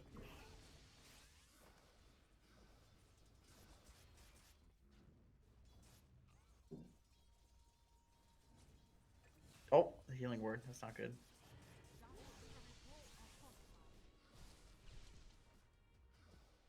Yeah, it sucks being against a Void Spirit, because he can just press his W, and he just gets away from you, so... Yep. You have to kill the Witch Doctor. Yep. And you need to use this. You definitely need to use this spin combo for sure. Also, Arteezy, like 100% of the time on Jug, goes boots first. Yeah, because you want to be able to take advantage of spin, and especially when you have Lich. Like, if you get boots right now, you run this guy down every single time you use the combo. Don't let them do this shit to you. Like, you should be the one aggressing on them is the thing. Yes. And now, because they were aggressive on you right before the bounty spawn, they get both the bounties. If they're not dumb. It looks like they are dumb. Well, they got one bounty? Yeah, I think so. Either way, this is the big thing, is you don't know how strong you are. Either you don't know how strong you are, or you weren't making the calls to play aggressively. You're playing like a massive pussy in this lane, and you should be playing like a beefcake. And if you play like a massive pussy in a lane where you're supposed to be the aggressor, then you just fucking lose. Because you allow them to play a lane that they shouldn't be able to play. Yeah, agreed. I think Witch Doctor support is something you should always be punished. It's so squishy, so useless. So, I mean, it kind of seems like your Lich is just a terrible player. Or at least not a good support player. So, you're kind of supporting yourself. And this lends me even more sort of like hesitance to go Battle Fury this game. Because you're not having a great time. You're spending a lot of gold on regen. You're never free farming. I don't know. Damn, Void Spirit's huge. Yeah, he's gonna own you. Like, and especially at this point, if you continue to go Battle Fury this game, I think you just never come online in time. The game's gonna be over by the time you have enough farm to actually fight. Oof. I also... They're just over leveled from the lane, in my opinion. They shouldn't, like, if once again, going back, if I'm watching this and it's one of my own replays, I just look at this and I'm like, I go boots first and I just spin on the Witch Doctor and then the lane is over. Yep. And I didn't do that, so that's it. Yeah, I also think that if you're gonna go Battle Fury, you need to go Treads, and I think that just Treads Mask of Madness is better on Jug in general. That's a sick build, that one. That's an underrated build for sure. I think it's rated pretty highly and still quite underrated. Yeah, Treads Mask of Madness, and then you can either go Battle Fury after that, or you can go Maelstrom, or you can go, like, Crit also. Sometimes you can go Chrysalis. Alright, next one. Phantom Lancer. Archon, Phantom Lancer. Focus on, let's see, Lil Void. I cannot figure out why I suck so fucking bad with PL. I had a bad lane with Jakiro who kept pushing it out and didn't pull, which tilted me, so I tried to just jungle, but I always like behind and farm in EXP. So what focus mindset when playing PL? Where do you think I go wrong, and what are some possible power spikes to look for to fight around? My positioning in fights is terrible. I'd like to know what I should do instead. 8 minutes is the first fight. 19 minutes I push tower while team is fighting and try to join fight. From here on out, it just feels like I'm shit and can't win with this hero. Hey man, self-deprecation. Good attitude, bud. Good attitude.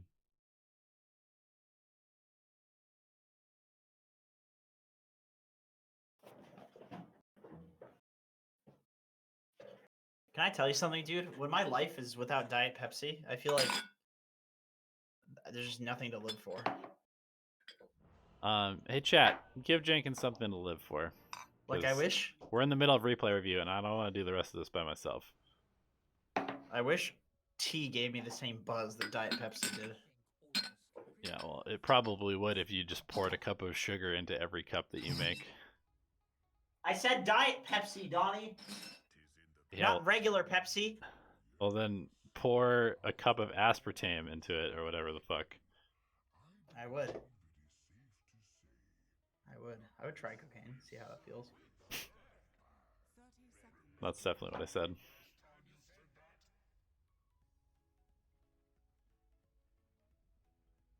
Vince Scepter, can I change my replay to a different one? Sure, man. Let's see, did we get a bunch of replays submitted after I posted them all to you? Here's the deal. We're at an hour and 45 minutes already. We're going to 2 hours and 15 minutes, and then we're calling it. Okay? GG. Oh, we actually don't have that many. Oh, wait, maybe we do. Do we? What's the last replay that I sent? I don't know. Hockey? Man.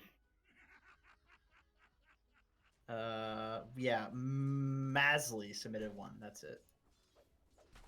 That's it. All right, starting build looks fine. Oh, speaking of patrons, I have some new coaching sessions for Patreon. Nice. I'm coaching again. If anybody wants coaching, coachbin.com/Jenkins. And if you want to watch them, go to patreon.com/DotaAlchemy and support us at any level. And we've added a new benefit. Oh, Sorry. yes, selling out. Yes. We'll get into this replay in a sec. But now that we have 200 people watching us, if anybody wants to support Dota Alchemy on Patreon, we have added a new benefit where, in like 2 weeks, in a week and a half, something like that, we'll be doing a Patreon exclusive stream. So it won't be on YouTube like this.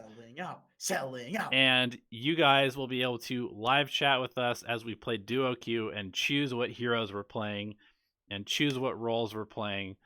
And you can make us have the best games ever, the worst games ever. You can laugh at us. You can cry with us. Dude, let's be real. It's going to be the worst games ever. Nobody's going to give us good heroes. No fucking way. Yeah, it's true. If anything, I'm getting Pudge. That's it. If I'm getting Pudge, I'm getting Techies. That's the heroes. I'm positive. You know what? They might pick us Pudge Bloodseeker, which would be pretty fun. That's always a fun combo, and those are our signature heroes.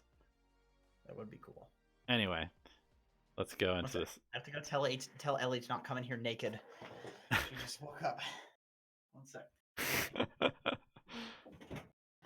Hey!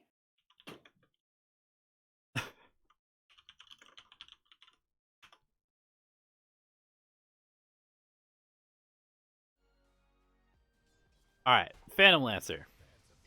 So, Jakiro pushes the lane, doesn't pull, you said. I mean, it seems okay so far. Nice creep aggro back, yeah, like that. I would definitely focus most of my harass on this guy, because he's squishy. Brewmaster is very hard to harass. But mostly you just want to hit creeps. I feel like having Doppel is probably better than a Rush in this lane. I'm not a PL player, but it just seems better. Uh-oh. Cancel our salve. That's a rippin' pepperonis. Yo, Donnie. What's up? Can I tell you something? Yeah. I feel really sorry for my neighbors. Why? Just because I'm constantly screaming. Either I'm screaming at Dota or screaming, doing noises, just trying to be funny. Slamming things. Like, I'm telling you, dude, if I can't open a pack of pasta, I literally just start fucking wailing on it until it opens up, you know? Did you just call it pasta? Pasta, yeah. Pack of pasta. Okay. How do you feel about going Doppelganger level 2 in this lane? Because he's against a slow from Brew that he can dispel and potentially Leech Seed that he can also dispel. Rush seems kind of bad in this lane. Yeah, Doppelganger's pretty good. Cool. Glad we settled that. So far, I don't feel like your Jakiro's messed up the lane that badly. Like it's pushing out. But it's was that it? Was there Jakiro complaints on this one? Yeah. Jakiro kept pushing the lane, didn't pull, tilted me, and tried to just go jungle. Well, if he's pushing the lane, you can just go pull. Yeah. Anybody can do it. We've seen quite a few carries pulling in this, and I like that. I like when carries just fucking do it. Yep. I love to see that people... Dude, Bradley's taking our advice, for God's sakes. Yeah. It's so good to see. It is. Because you're going to start winning. Yeah. Otherwise, I have no idea why I'm winning. True that. Is Dota really just all instinct? Who knows? Yeah, get out of this lane at this point. Level 5, you can just go jungle with PL. Tree and Brew. That sounds pretty fucking brutal, honestly. Yeah. If you stay in this lane, if you come back to this lane, I'm going to close the replay. Okay, you go to the triangle. Good. I mean, this seems okay. You want to use your Doppel to tank. Yeah, I don't know if I'd be farming Ancients at level 6 with your hero tanking. You took the tome! Oh, you griefer! You took the tome to jungle faster. Alright, you can't do that. No way. Dude, your supports are supposed to be running around doing shit, but they can't. You're just jungling. You Yeah. definitely don't need the tome to join. That's a tilt play right there. That's for sure a tilt play. Yeah, this guy hit level 6 at 14 minutes. Well, that's the enemy team, Donnie. So. Oh, well, good. What role is Snapfire? Is that an offlane snap? Why is Snap level 11? Gets the position for Snapfire, who's just been leeching experience the entire game. Dude, Oh, Snap's actually owning. You guys are totally winning this. 3-1 and 7. Yeah. Ooh, I like that you're taking their jungle. Yep. Unfortunately, you farmed directly next to a mango tree and didn't do anything about it. Oh, mango tree. Okay, there we cut it down, and then we farm in the same area. That's probably a little aggressive. I don't know. I'm shocked that you die here. Oh, he catches you. Okay, I see. Okay. Windranger's actually pretty goddamn good against PL. Yeah, it's kind of annoying. It's quite annoying. But I would say you just run away from that. That's all you do. You just run. Yep. With your illusions. When you commit your doppel, it's very, very dangerous. Alright, this seems fine. Still farming. Don't have a defusal. Almost have it though. That's cool. Farm, farm, farm, farm, farm, farm, farm, farm, farm, farm, farm, farm, farm. Do people actually enjoy playing Phantom Lancer? I don't think so. How do you feel about joining this fight, Jenkins? Not good. This looks like shit already. Without. At the very least, move your camera earlier to see whether you should go over here. Like, this looks bad. Yes. When your 2 cores are dying. Yeah. Anytime there's a brew split that's out and doing stuff, you should probably just avoid it.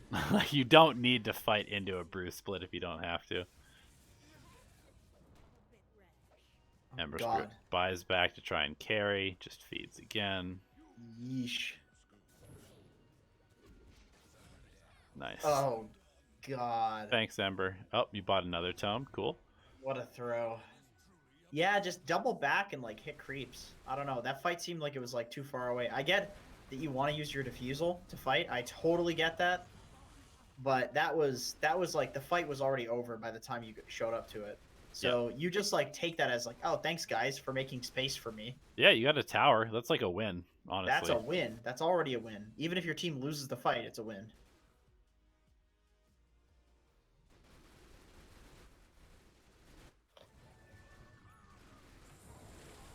Hey, Vlad, I see you. Thanks, buddy. Appreciate you. Nice. We fought together. We win a fight. Okay. Go take Roshan. Okay, we didn't take Rosh.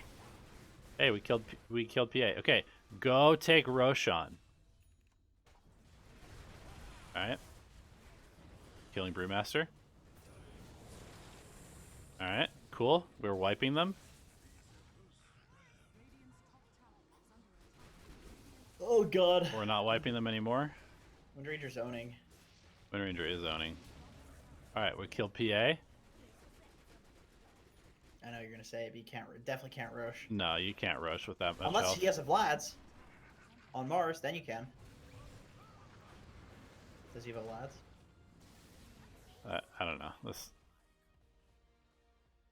I just kind of feel like you guys had the opportunity to win the game like twice there, and then you just like overextended and threw the lead back to them. Also, definitely don't go Lincoln's here this game. It sounds pretty trash.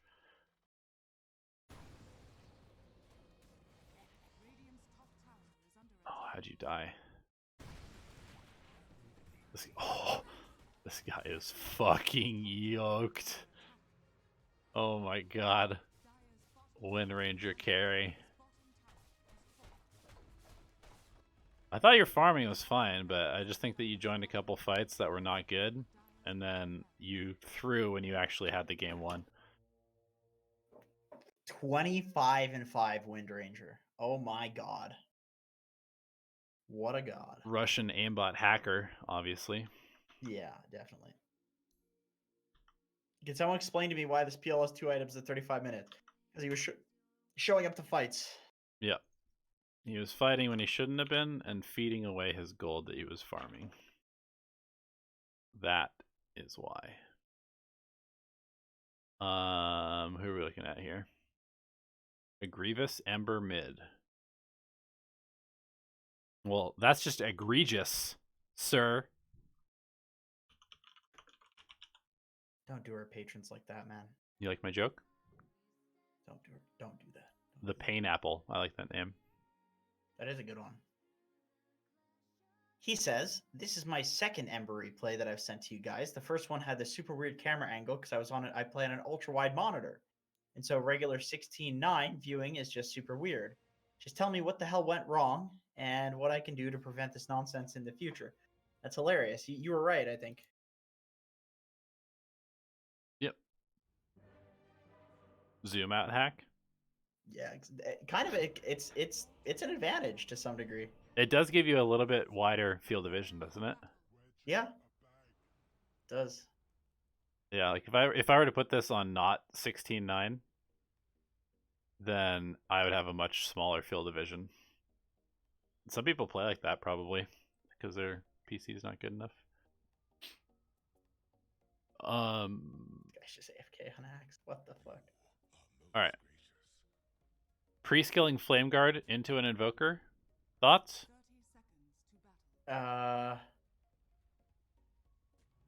Fine. Because Really? I guess, yeah. I mean, you can't purge it at level 1. I'm not sure about the mangoes. All right. Got Slight. Good. Cool. Killed the ward.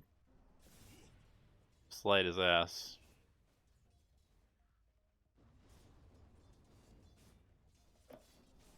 Am I crazy? What are the mangoes for? Use Slight, I suppose. I don't know. This hero has 50 mana cost and 80 mana cost spells. And he's flying out of bottle. Yeah. Kind of weird. Kind of weird. Slide his ass with that arcane rune.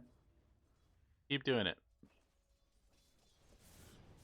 I would say against Invoker, I would consider not even putting the second point in Flame Guard because you can just tornado it off. Tornado, yeah. Get a point in chains. Yep. Maybe fly yourself out a dust and just kill this guy since he's sitting at like 0 HP the entire laning stage. Ooh, I like this rotation. I like this. Good job. Really good shit. Yep. Agreed. Egregious. I think you just chain push this lane. He's letting you do it for some reason, so. Ooh, bounty rune's still there. Nice. Definitely send your. Holy shit! Spend your gold. You have 1,200 gold, and no stat items. You're a big boy. Yeah, you've literally 0 stat items. All of your items just give you other stuff. Definitely get some items. Yeah. If you need. Buy some items. Buy dust. Kill the Invoker. Buy more items. Push the tower, because Invokers shouldn't be able to lane against you when you're this far ahead. You have 1,700 gold. You're TPing into another lane. Okay, let's go to the net worth chart. You have 3,000 net worth. However, you are fighting as if you have 1,300 net worth. You're literally this ogre right now when you make this rotation. Even though you're the most farmed hero in the game.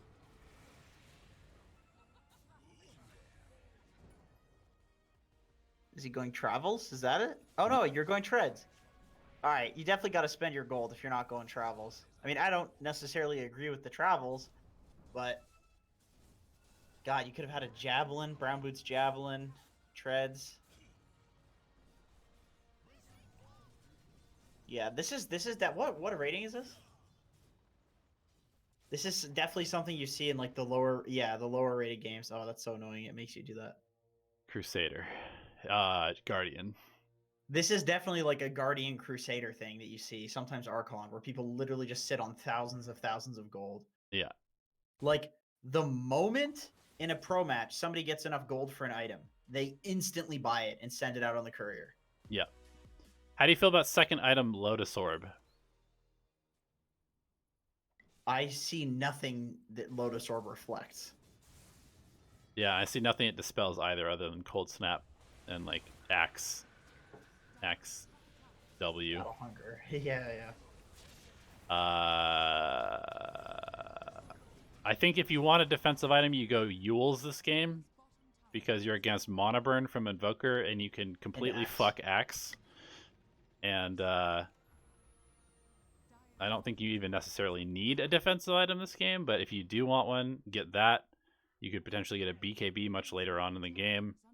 The reason I think Yules would be fine, or like BKB or Yules would be good, is just because like you Viper Luna, so like these heroes do quite a lot of damage. Yeah. So with your Maelstrom plus Viper and Luna, do you really need more damage? No, you don't. Probably not. So defensive items make sense. But if you're gonna go to defensive item, the standard choice is just BKB. Yeah. And the more high skill, less expensive choice is like the Yules. Yep. But Lotus is like a specific use case. And Sohaib Khan says, "Is this live right now?" It's not. This is pre-recorded. Yeah. Yeah, sorry, Sohaib. Thanks for tuning in, but this is definitely not a live recording. It's a replay from last week. Yeah. We just pre-recorded every possible person that could come in. Yeah.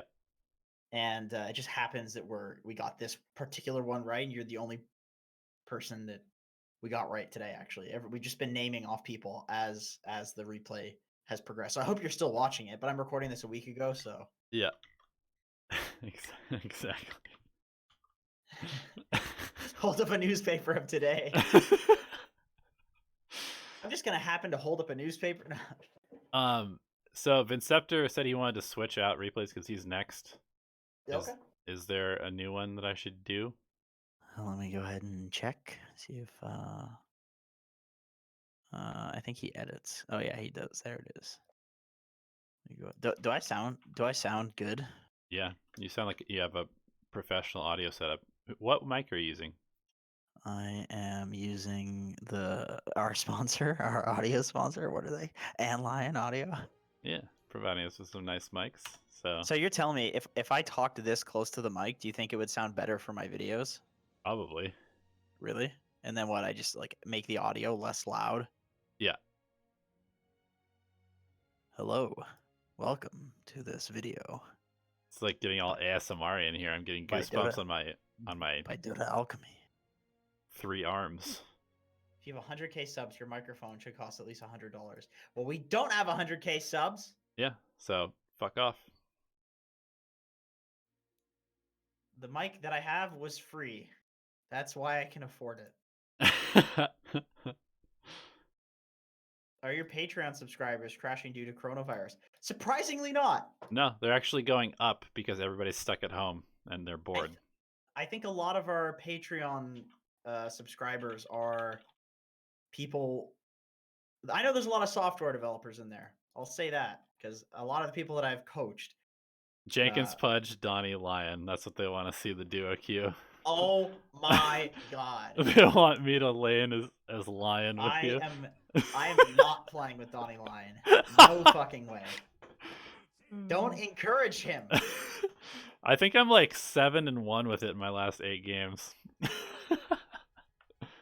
You would be 8-0 if you were any other hero. I'm gonna be a doctor though. I read that mytho. You can't delete things from me. Dude, every time you get really close to the mic, I actually kind of wish you would put the mic like fully into your mouth while you Really? talk. Yeah. I can't talk. I can't talk when it's like that. It's a problem. Ooh. That was like a kiss in my ear. That's kind of peck, yeah. Kind of intense. Okay. How'd you know that was my kink? I have been paying a close attention to what happens when bugs fly in your ear, and I notice every time you get a little erection. Okay. I actually hate that. I see that snowball. That little whiny sound. It's I have my mod mic on top of a snowball, actually. So I got you, Vince. You thought it was a snowball, but I'm not using the snowball. It's not plugged in. It's a stand for my mic. Good stuff. All right, what does he say about this PA game? Read it to me. Okay. He says, let's see. Last time you guys told me to try to rotate more early game. I tried to do that more recently. Honestly, I fucked up a lot in the first few games I did. So I especially wanted you to look at the rotations that I made, since I think I might have lost too much farm in doing so. Also, look at the laning stage quickly. It would be nice to see if I'm doing anything wrong. We ended up winning this game, but it was probably just a throw by them. Watching until 27 minutes should be fine. Okay. Don't tell me how long to watch your replays. Come on, man. Yeah, come on. It's, you're not my real dad. My mom just loves you. Doesn't make you my dad. Yeah. Okay. Oof. Ooh. All right. Dying in lane usually is due to not respecting Having your enough resources. regen. Yep. Yeah. Gotta have more regen. Just tangos ain't enough for this lane. Yep. Easy fix though. Make sure that with those boots, you're spending that 300 gold and also bringing salves. Yep. Also, I think you're doing a pretty good job of hitting creeps. There's an insane amount of supports TPing back to Fountain in this replay review, I've noticed. Yeah, just feed to the tower, boys.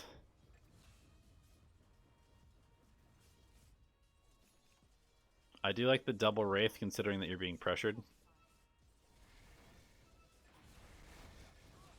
I think I would probably prefer, and just to be very nitpicky, I'd probably prefer, instead of getting boots, that you just go stat item, because you're just going to sit in the lane anyway. Or glove. People are going glove. Well, yeah, definitely the glove. Oh, okay, sure. He already has a glove. I got you. Yeah, stat item is good. Very good. Because boots, like, you're just, you're just sitting in a lane, so yeah, you don't need boots, really. Yep.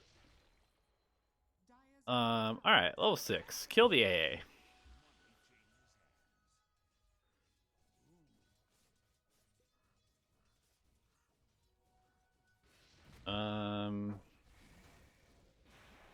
Uh-oh. Alright, at this point, you TP bottom and you go kill the Anti-Mage. Uh-oh. What? Oh! We're gonna go back and watch that. Oh my god, hold up. I would just dip into the trees there, because he's gonna die to tower anyway. Yeah. Alright, here we go. Oh god, hold up. Boom. Da-na-na-na-na. Da-da-na. Oh no. Lion, you can't catch me. Run away. Oh. You can see me after all. Alright. Well, I'm gonna man up. Hiya! Oh no. I have died. But so have you, bitch! I think the music will be more like da da da da da da da da da da, because it's a fucking circus in here. Fair enough. So fucking lucky. Fair enough. Yeah. Let's stay away from that top lane for now until they show. I would definitely just run at the AM's lane. Like PA, AM. PA's an AM counter. You know, you're this physical damage hero. You just run at him. You right click him. He right clicks you. You crit him once. He blinks away, and then all of a sudden you get his lane. Yep. So that stops him from farming, and then it gets you farm as well. I think hitting neutrals is a mistake here. Yeah. Also, fighting into the Wind Ranger is a mistake. Fight into the Anti-Mage. All right, cool. We got our Demon Edge. Definitely find the Anti-Mage and run at him. Oh yeah, punch that guy in the face. I like using Blur to kill Ancients. That's good. I personally don't feel like PA is like a triangle farming hero. I feel like PA is a farms jungle camps on the enemy side of the map type hero. Yes. Ideally, and then like jumping in on people and just what's it called? Assassinating people in fights. Supports and stuff. Yeah, you definitely want to be... You want to shove the lane and then disappear off the map. And shove the lane, disappear off the map. I think triangle farming heroes are exclusively heroes that have cleave or like multi-shot abilities, basically. some like ultra late game guys or some like insane timing guys where I feel like PA has this like ability to fight early game. It's like a, you know, one of the best like early game centric cores. You know, like Anti-Mage can't do that. Yep. So I agree. abuse it, but also you scale incredibly well. So it's like a mix of both. You know. Yep. Also, one thing I will say is if you are planning on doing all this fighting, please buy a stick. Because you're very active and you would highly benefit from some burst heal right about now. Spam on pause. Spam on pause right now. There you go. Good job. Invoker. Invoker's not having it. That's the guy that beat him in lane. Yep. Can we look at that death? He wants us to look at the death. Which death? Wasn't that the one where you just didn't have a stick? Let's see. Okay, so they just go on you mid. I would say if you're pushing out a lane, you just do it with blur. That's it. Yeah. Okay, can I say something about the mid lane? Watch Aui's latest video. He literally talks about how one of the best smokes in Dota is just run at the idiot that shows up in the mid lane. Because there's always somebody mid. And those are his words, not mine. I'm not calling you an idiot. But the mid lane is usually the offlaner's job to shove that out. If you're gonna shove it out far. I mean, he's Dark Shield. Here's Iron Shell, right? He just puts an Iron Shell in the creep wave in the most dangerous place on the map. He doesn't have to be there. So, and you blur as well. So there are safer ways of pushing that out. Basically, what you were just doing was improper creep pushing in the lanes. I always go back to this example. I was I was coaching my brother-in-law, and he was playing Weaver, and he ran up to a creep wave. He Sakuchi through, and he last hit at every creep. Then he got gone, and he died. And I was explaining to him how good Weavers won't even Sakuchi through that wave because they'll know that if the enemy team is also good, they'll have a sentry placed right there, ready to kill him when he Sakuchi's through. Good Weavers will throw bugs. So if you're a PA, what that means for you is you need to just only push waves when you have blur or when you absolutely know the enemy team isn't there, or let somebody else do it. Yeah. I would say you play bot. Yeah, I agree. I also really don't like this. Like, this just speaks to me a sort of misunderstanding of how to play this hero, which is that you're diving a support when there's no vision. You don't know who's behind him, and he's at full health. If this guy is guaranteed to die when you jump in with Phantom Strike, I'm okay with it. But you're gonna have to get like 3 crits to kill this guy in the amount of time that you need to kill him in. So this kind of over aggression on PA is gonna get you killed a lot.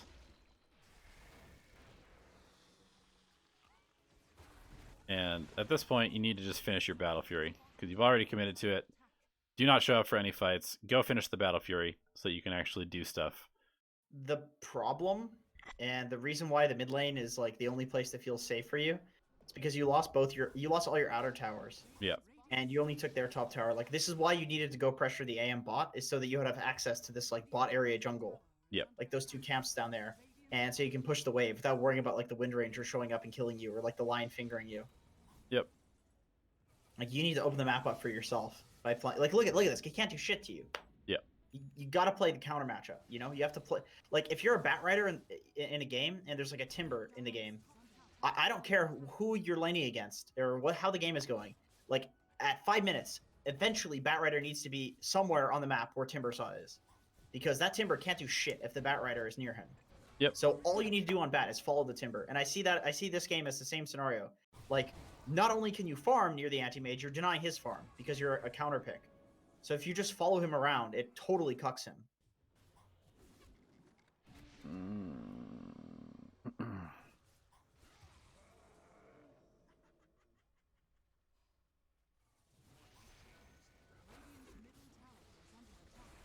Deso next. I notice you're being really active, and I like the activity, but I think this should be more so farming camps near your team. And if something looks good, show up to it. I feel like you're just kind of running around showing up to everything. Yep.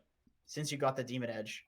Yep. Which I like. Like I said, I know we told you to do that the other week, and you're basically on the other end of the spectrum now. Yep. Where you're showing up to like everything, and it's just a balance. So it is good, but you don't want to not show up to anything. But you want to like basically it's soft committing versus hard committing. Once again, you want to play like the perimeter of fights. I actually don't mind a lot of the fights that you've shown up to. I think you just need to not hard commit to them and let your team do that. Let your team get gone on, and then just assassinate somebody. That's that sort of thing. Carries play the perimeter of the fight and kind of go in when it looks really good for them. And you know that it's good. And if you don't know that it looks good, you just stay nearby and keep farming and wait until it does look good. Or if it doesn't look good, you just keep farming. Like you have to give yourself that choice.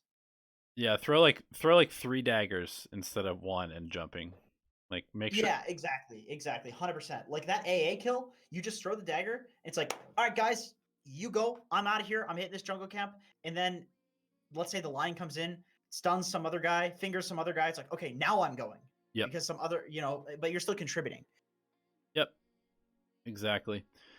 All right, Azzy, 5.8k carry player. I find it impossible to play Sven. Are there any critical item mistakes I'm doing, or am I too passive in the laning stage? Also, what do you do if your support does not make force staff to help from troll as Sven? Anything would really help. Love your channel. Well, itemization wise, let's see. What tier would I say Ricky is in right now? Like A tier? It's a really good hero for carry. Treads, Mask, BKB, Daedalus against Troll Naga, and a Wyvern and a Wind Ranger. That Monkey King bar is definitely necessary. Yeah, I definitely think that MKB is supposed to be there. I mean, this looks like a fairly hard Sven game, if I'm being honest. Very good kiting on the enemy team. Yeah, lots of stuns, BKB piercing disable. And that's why you need Naghanim Scepter. Yes, I agree. I think that's the main thing that's missing. I actually don't think that Daedalus is very important on this hero. I think that Sven is unplayable without a Naghanim Scepter. I think that's the one reason that he's playable.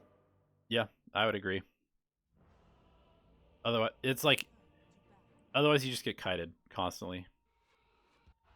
Ags with the cooldown reduction talent on the stun is actually insane. Yeah, it's so good.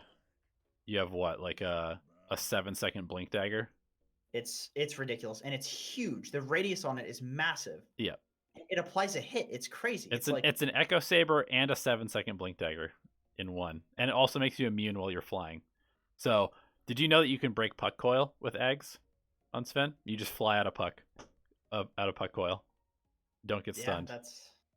Ags is nuts. Like I see, I had Arteezy in my game the other day, and he went. I think we watched that replay together. He went like, I think it was like BKB Crystallis Ags. That was his build. Yeah, it's Treads, Mask of Madness, Crystallis, BKB, Aghanim Scepter. Yeah, and like he basically fought with the BKB and then fought with the Ags, and then for every other fight, he just looked, and if it didn't look good, he just wouldn't go, or if he wasn't needed, he wouldn't go. Yep. And so he never fought. Why do you have 300 gold? Is this next level or what? Are we gonna see some next level shit?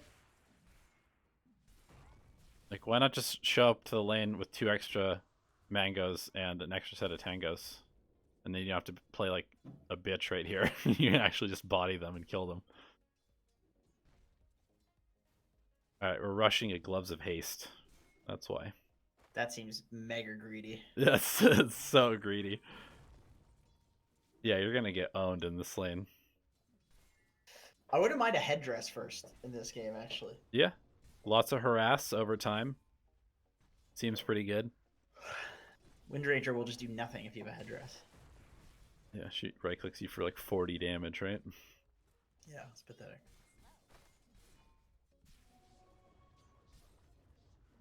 You definitely static that creep wave in front of the tower. Yeah, pulling that into your tower is just giving Earthshaker a free lane. Now you have to sit here and get fucked. Yep. If Wind Ranger comes over and realizes that you exist. Oh, there's a Sven here. Yep. Also, if you had some mangoes, you could make sure you get every single range creep, but instead you're just not getting them because you can't get to them. I also don't really know if this stick matters very much this lane. I feel like you're kind of just like playing away from the other heroes the whole game. Stick's okay against Chorus Shaker just because he spams Enchant Totem, but I don't know. I don't know if I would look to play the lane. I would just get mangoes and push the lane, and Yeah. I mean, Stick's not bad. It's not that bad. Just because of the Shaker. Yeah, that's okay. But the Gloves of Haste is definitely like pseudo griefing.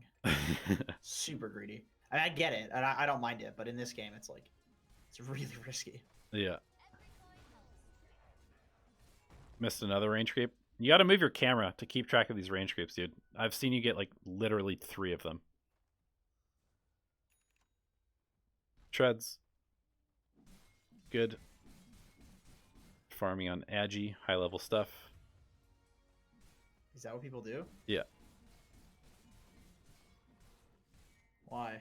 Because attack speed is more important on Sven than the extra strength damage. Sure. It's just what everybody does. I'm sure it really makes 0.0000% actual difference. Ooh. 20 HP. Alright. You buying another Gloves of Haste? Okay, good. You're not. People do love gloves right now, actually. They really love them. 400 gold for 20 attack speed. Oh my god. Sick.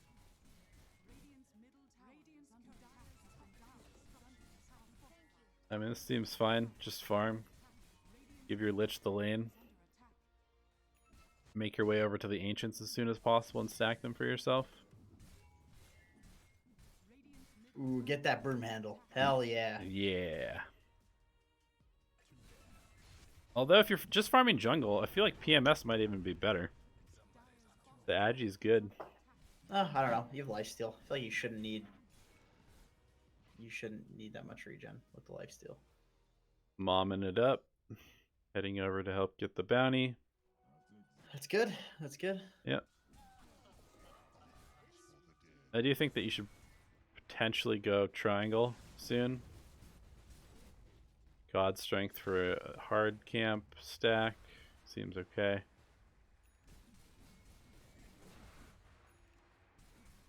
I would probably look to push that tower with the ulti just because they have Naga, Troll, Windranger. I feel like if you go late game in this game, you're going to get absolutely obliterated. Yeah, I agree. I don't know how comfortable I would feel solo pushing that with no vision there. You could also go mid and meet up with your Huskar and push a tower together. Yeah, like you could wrap around on the Naga, something like that. We saw RTC do that in that replay that we watched where he was playing Sven. All right, I don't like this. I don't like second item MKB. That doesn't seem very good to me. Like, I don't feel like you should be that concerned with the Wind Ranger. And if you get a BKB, then you're not concerned with the Troll.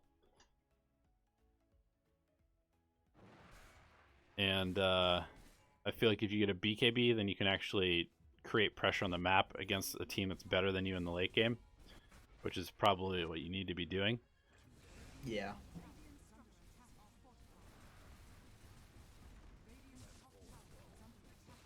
Nice, you got a tower. I like that. I think the pressure is definitely on you guys to start taking towers. Yep. Agreed. So you need to keep doing this shit for sure. I definitely think you shouldn't rush MKB. I think that's kind of crazy. Yeah. Like if just get like a Crystallis. Get a Crystallis, BKB. Even if you didn't want to go MKB, get a small item before the MKB. Get a Crystallis. Yep. Ogre Club or something like that. Just going straight MKB is like, man, if you ever get caught out and you just have mom MKB, you're done. Yeah.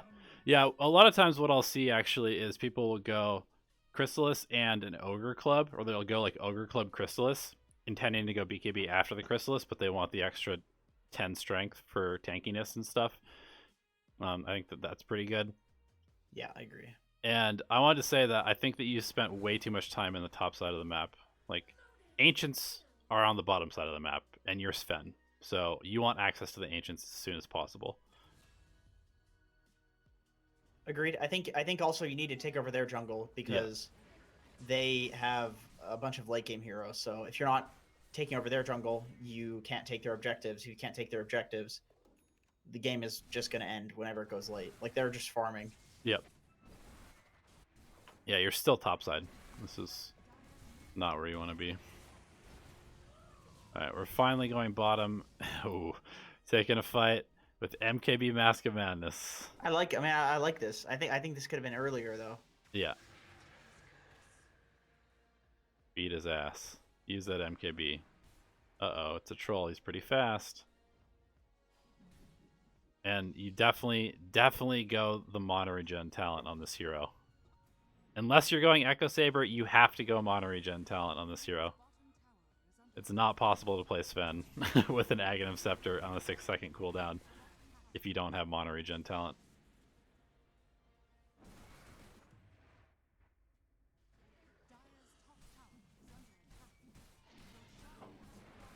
Alright. Naga's Radiance. What? Radiance Naga? Boost. What patch is this? This is 2012, my dude. I gotta say, I do feel like some games call for Radiance Naga. Like, I feel like it's a really cancer way of playing her. Yeah. Certainly. Nothing like that exists these days. You know what I think would kind of be next level in this game? Is if you just went... Oh, man. What? I want you to have a halberd this game.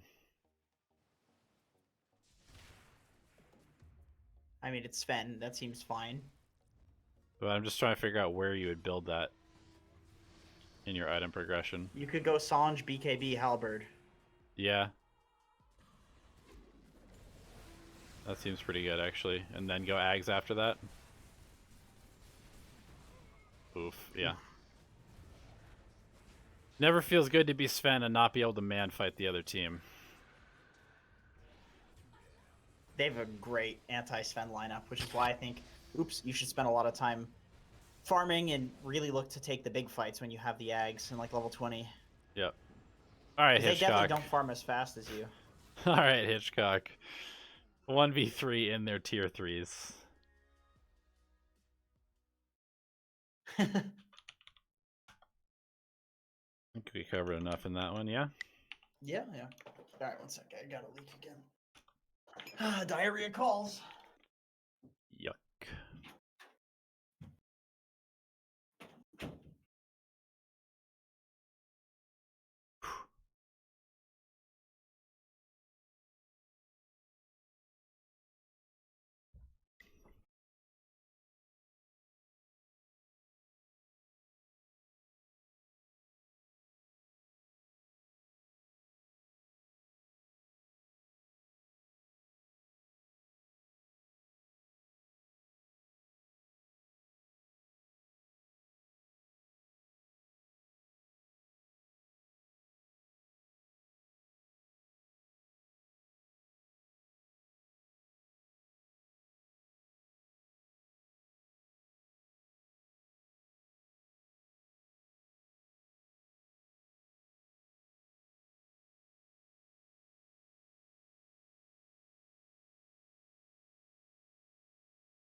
Andrew. Andrew. Hello. Hey, we're at 2.5 hours. Are you good? What? We're at 2.5 hours. Are you good on this? Am I good as in, am I done or what? Yeah, we've got like 4, maybe more replays left. What do you mean? Or you want to power through and do 4 more replays? I'm down for whatever you're down for, man. You be the bad guy. Always me, huh? It's gotta be you. I'm a degenerate. All right, we'll do 5 minutes each for these. Okay. Hello. Can Cat hear me? No. Oh, well. I try and keep the better parts of my life away from you. So you mean you're trying to keep the better parts of your life away from her? That's what you're saying. Whatever makes you feel better about yourself.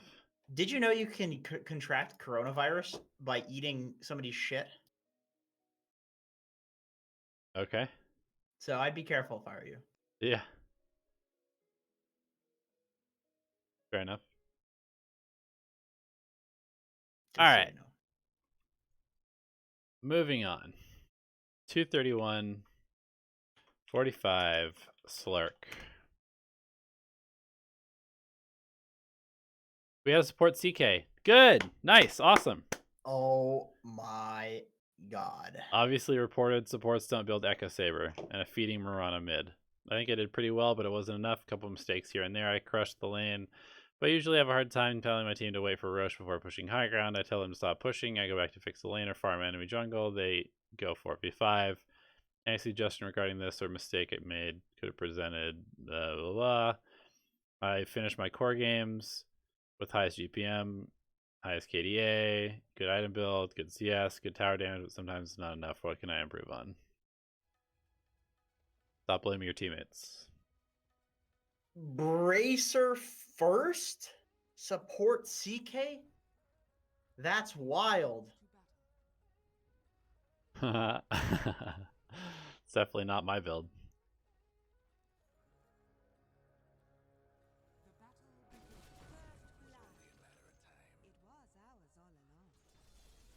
Darkseer, Earthshaker. Pretty hard lane, honestly. Yeah, it's not fun. Darkseer's not really a hero that cares that much about Slark. Use your tangos. Holy shit, use your tangos. I do like you're sending more regen. That's good, yeah. That's really good. You buy headdress this lane? Probably. Probably start with headdress. Yeah.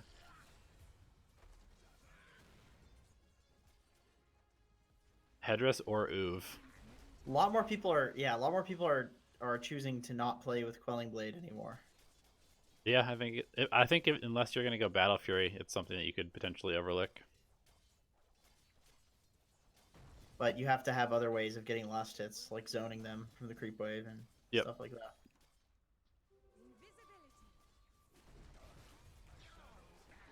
Damn, those shells. Those are sparkly looking shells. Guy should be dead, right? Yeah, nice, nice. Alright. We're gonna do this. Okay. So one throw and then 2 throw. There's like a... Oh, you want to go there? Yeah, because that was when they had high win probability, according to Dota Plus. So they're 2k ahead. You're TPing to a fight with Treads and a Wraithband. And then nothing happens. So we're going to force the issue. Get a kill. Cool. Now our whole team is top. Cutting the wave, diving under tower. Super early use of the ultimate and disengage. Oh, except we didn't actually disengage. Now we TP bot. I think that's fine.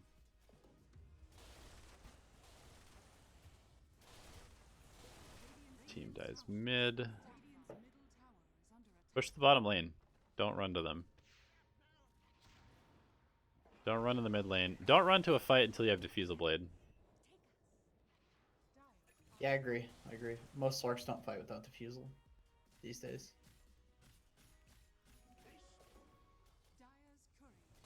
It's crazy that Shadow Blade was a thing for so long on Slark, and now it's like non-existent. Yeah. But now, you know, Diffusal's the item. Yeah. Because of the 10 strength talent, you don't have to go for SNY or anything else that makes you tanky. I see so many people just hitting creeps until they get the Diffusal on like PL and Slark. Yep. Yeah, I think that's the correct way to play the hero.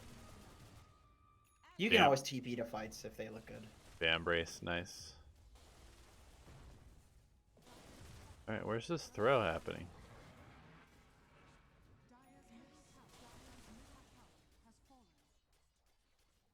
Damn, this bot lane's been juicy for you. Yeah, seriously. Aghanim's second item. Not a fan. You need a BKB in this game. Yeah, you have to go BKB. If you go BKB, you have a completely free game. BKB Abyssal Blade, I think, is what you go here.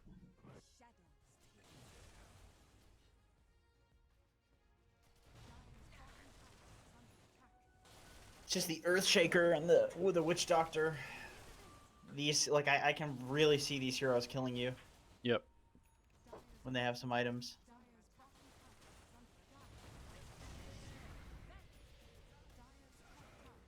Also, you just feel so scared to fight because you're so reliant on your ultimate to keep you alive that as soon as you use it, you're disengaging and running away. I feel like you should be strong enough to fight the other team right now.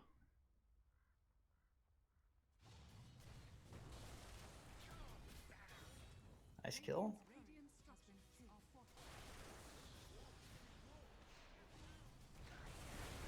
Oh, the sniper. That's the golden goose. Got him.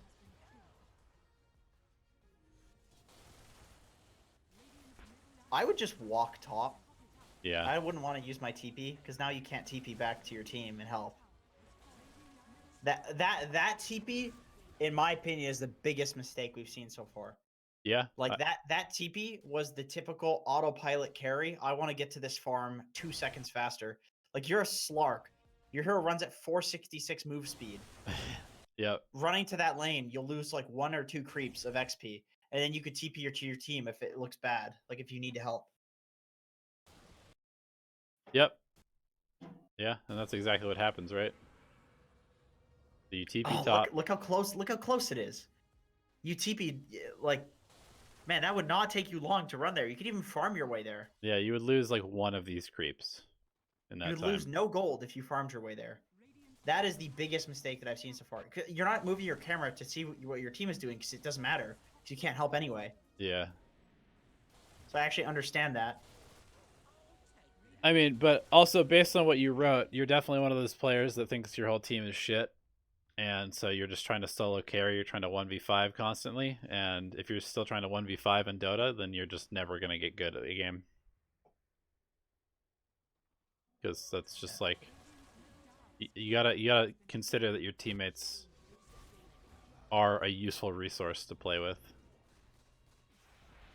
Resource is the key word.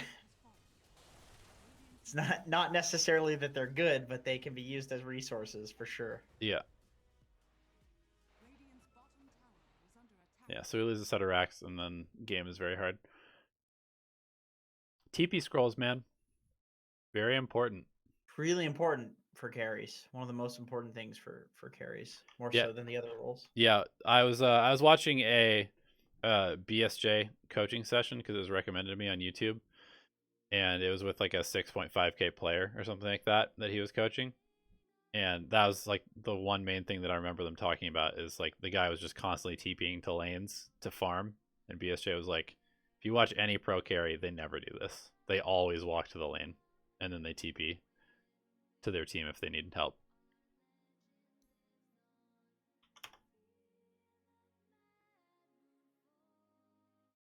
All right. Sinusoidal. I've never seen somebody spell out the full sign word before. Okay, this is. That was way more than 5 minutes, by the way. This is Jesus, I know. Lifestealer. What do I do when I have a carry Battle Fury Ogre? More importantly, if I know ahead of time, do I just dodge and go to the go next to avoid the tilt? I would say yes, dodge. Never go next. Always try. I've Tank. had the worst games that I've won. Tank the abandoned. No way, man. All right, here's what you do. You buy an Ags and you infest the ogre and give him a BKB. And he becomes your hyper carry. That sounds sick. Get a Radiance, go on the Ogre. Yeah, and then just AFK.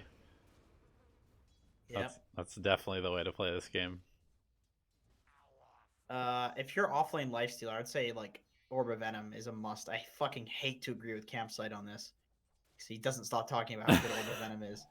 But legitimately, like, it's a void too. So like the way you beat this hero is by doing like damage over time. Yep. So you just keep hitting him with the Oov and Yeah, with Undying, you just run him down. What is he gonna do? Does Undying have an Oov? Yes. Oh, he does. Oh, that's a little awkward. I would really like to see the Undying have like a Basilius or something, and then Lifestealer has the Oov. How do you feel about rushing Urn of Shadows on Lifestealer? I feel like if you're playing offlane Lifestealer, you can't go for items like this either. You just go for standard Lifestealer items, I'm pretty sure. I would say like Deso, Armlet. Medallion, Armlet, Halberd. These are good. No, I'd say more Halberd because it at least gives like some utility. Yeah. But this is like mega committing to basically being like a support offlaner. I would say because of the nature of this hero being like a right clicker, you have to go for the double items. It's like Bounty Hunter offlane. You don't go for mech. You know? You go for phase boots. You go for drums. You go for Medallion, Vlads, because they do both. They let you abuse your right click potential, but also you're not some useless idiot playing carry in the offlane. Like, you're doing both. And I think that's what you need to do on Lifestealer as well. Yeah, you're also rushing a Halberd, no boots. Interesting.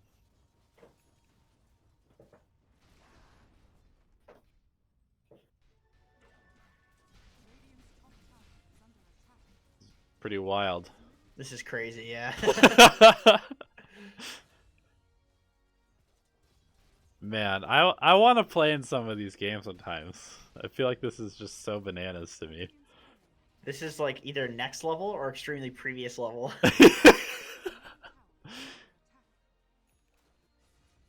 Also, why are you going Urn on a hero that doesn't fight and not turn it into a Spirit Vessel? Which I assume is why you're rushing it in the first place, because you want to turn it into a Spirit Vessel. Like, are you trying to play regular Lifestealer, or are you trying to play utility? Holy shit, does this guy just have straight Mask of Madness? What bracket is this? This is Guardian. Oh. Everybody else's item feels like kind of normal. Oh yeah. What? Battle Fury Ogre. Oh. Love it. Perfect. Love it. Yeah, he's gonna get huge. I mean, he does technically have some damage talents and stuff. Yeah. It's not the absolute worst thing. I tried to play Carry Ogre once, just because I saw he had 100 damage talent. How'd that go? Not well. I owned for about 20 minutes, and then I was just an ogre, trying to right-click people with no gap close other than Abyssal Blade. Sounds about right.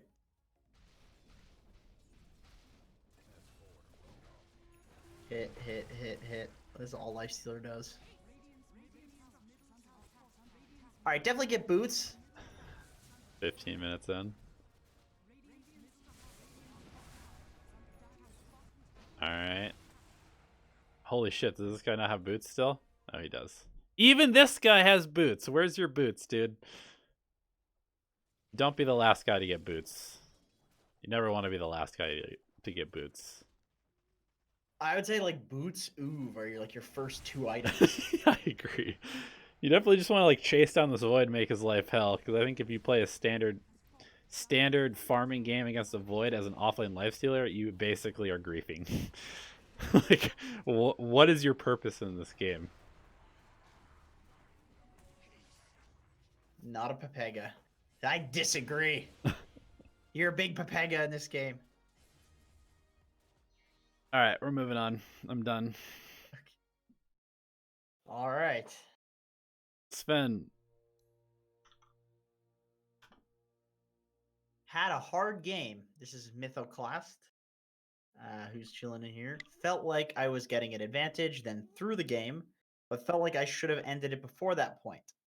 I feel like I played pretty good with a couple of key mistakes early on, and some really unfortunate events. Didn't buy items and was floating a lot of gold around at the time. Sort of fell apart after a while. I was sort of wondering how I should have handled the late game and itemization. I died with AK gold and no buyback. Wow, I was kind of exhausted from how things were going and feeling like I had to do everything. And I don't play Sven, so that kind of explains a lot of it. So it sounds like you've found a lot of your own mistakes already. Yeah. Itemization wise, I think we've kind of covered like the correct item build on this hero basically every game. Trads, Mask of Madness, Chrysalis, BKB, Aghanim Scepter, and then whatever else you need. I noticed that you had Treads, Blink Dagger, Abyssal Blade, half of a Shadow Blade. Blink's not an item on Sven anymore. No crit. Yeah, Blink is completely pointless on this hero because you can get the same utility out of a Blink, but also very good stats and extra damage. People just Blink stun anyway. Yeah. That's what the Ags does. Exactly.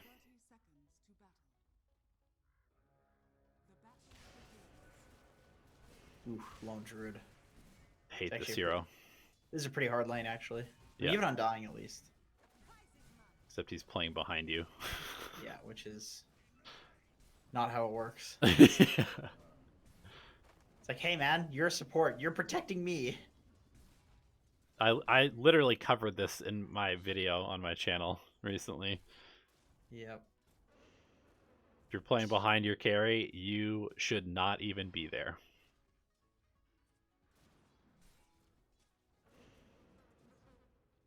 They're low HP. That's good. He's like pressing decay on them, which is cool. Yep. What MMR is this? Crusader. Yeah, why does everybody go Bracer first? What is it about Bracer that makes people want to buy that item? Is it because it's way easier to buy one item than it is to buy like a shitload? Is that what it is? I have no idea. Sounds awful.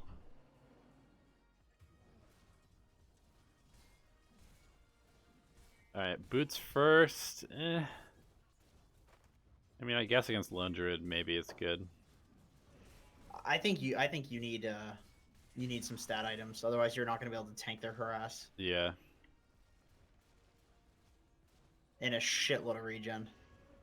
Yeah, you need to start sending out some salves. Hopefully there's salves in your courier. It's coming. Oh, arrowed. Uh-oh. Rooted.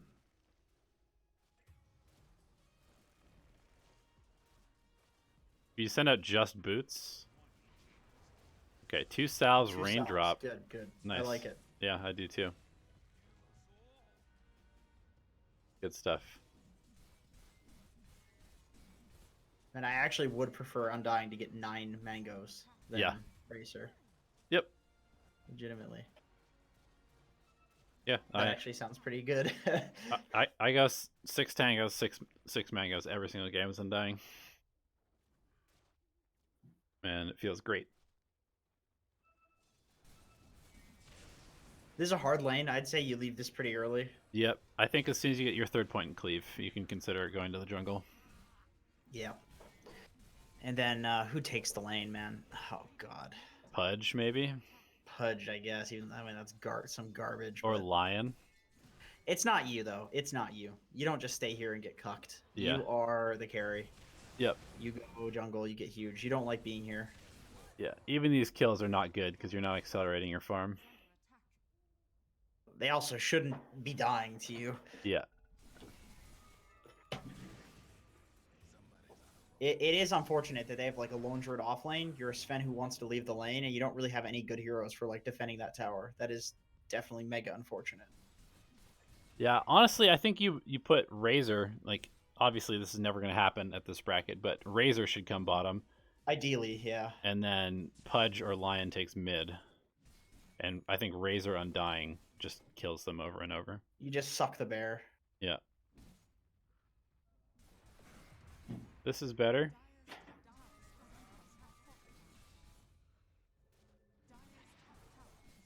TPing again. I think that's a big mistake. Yeah. Because Like now you could farm the ancients and then go walk to bot. Yeah. Instead. Because now if they just ran at you, like which they did, they ran at mid. They're taking mid tower now. Lone Druid like ran mid because he saw you TP bot, and now they're gonna take the mid tower. Yep. And you can't even TP to that if you wanted to. Once again, it's like a big carry problem that a lot of carries do is they just TP somewhere because it gets them farmed slightly faster. Yep. But then you couldn't contribute to that mid fight. You lost your tower. Yep, I agree. And you show up after that. That's just a different fight though. Like, you still lost your tower, you know. Yep, and once again, we're still playing bottom. Like, yes, the ancients are here, so you kind of want to be here, but not if they're running at you. If they're running at you, you want to get out. Mask and Madness Echo Saber is definitely not a thing. You either go Echo or you go Mask, and currently Mask is just trending higher. It's been buffed so many times. Yeah. You definitely don't go both.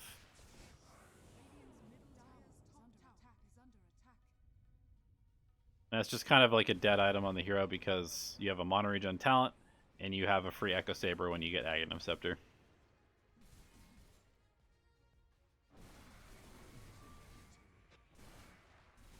It's a slot as well. Like this hero just farms so quickly that having all these slots with small items, like you really only want one. Yeah, and honestly, if you just spend this gold on a crit, you do more damage anyway and farm faster. Way more damage. Crystals is an insane item. I don't know how they didn't nerf it. I know.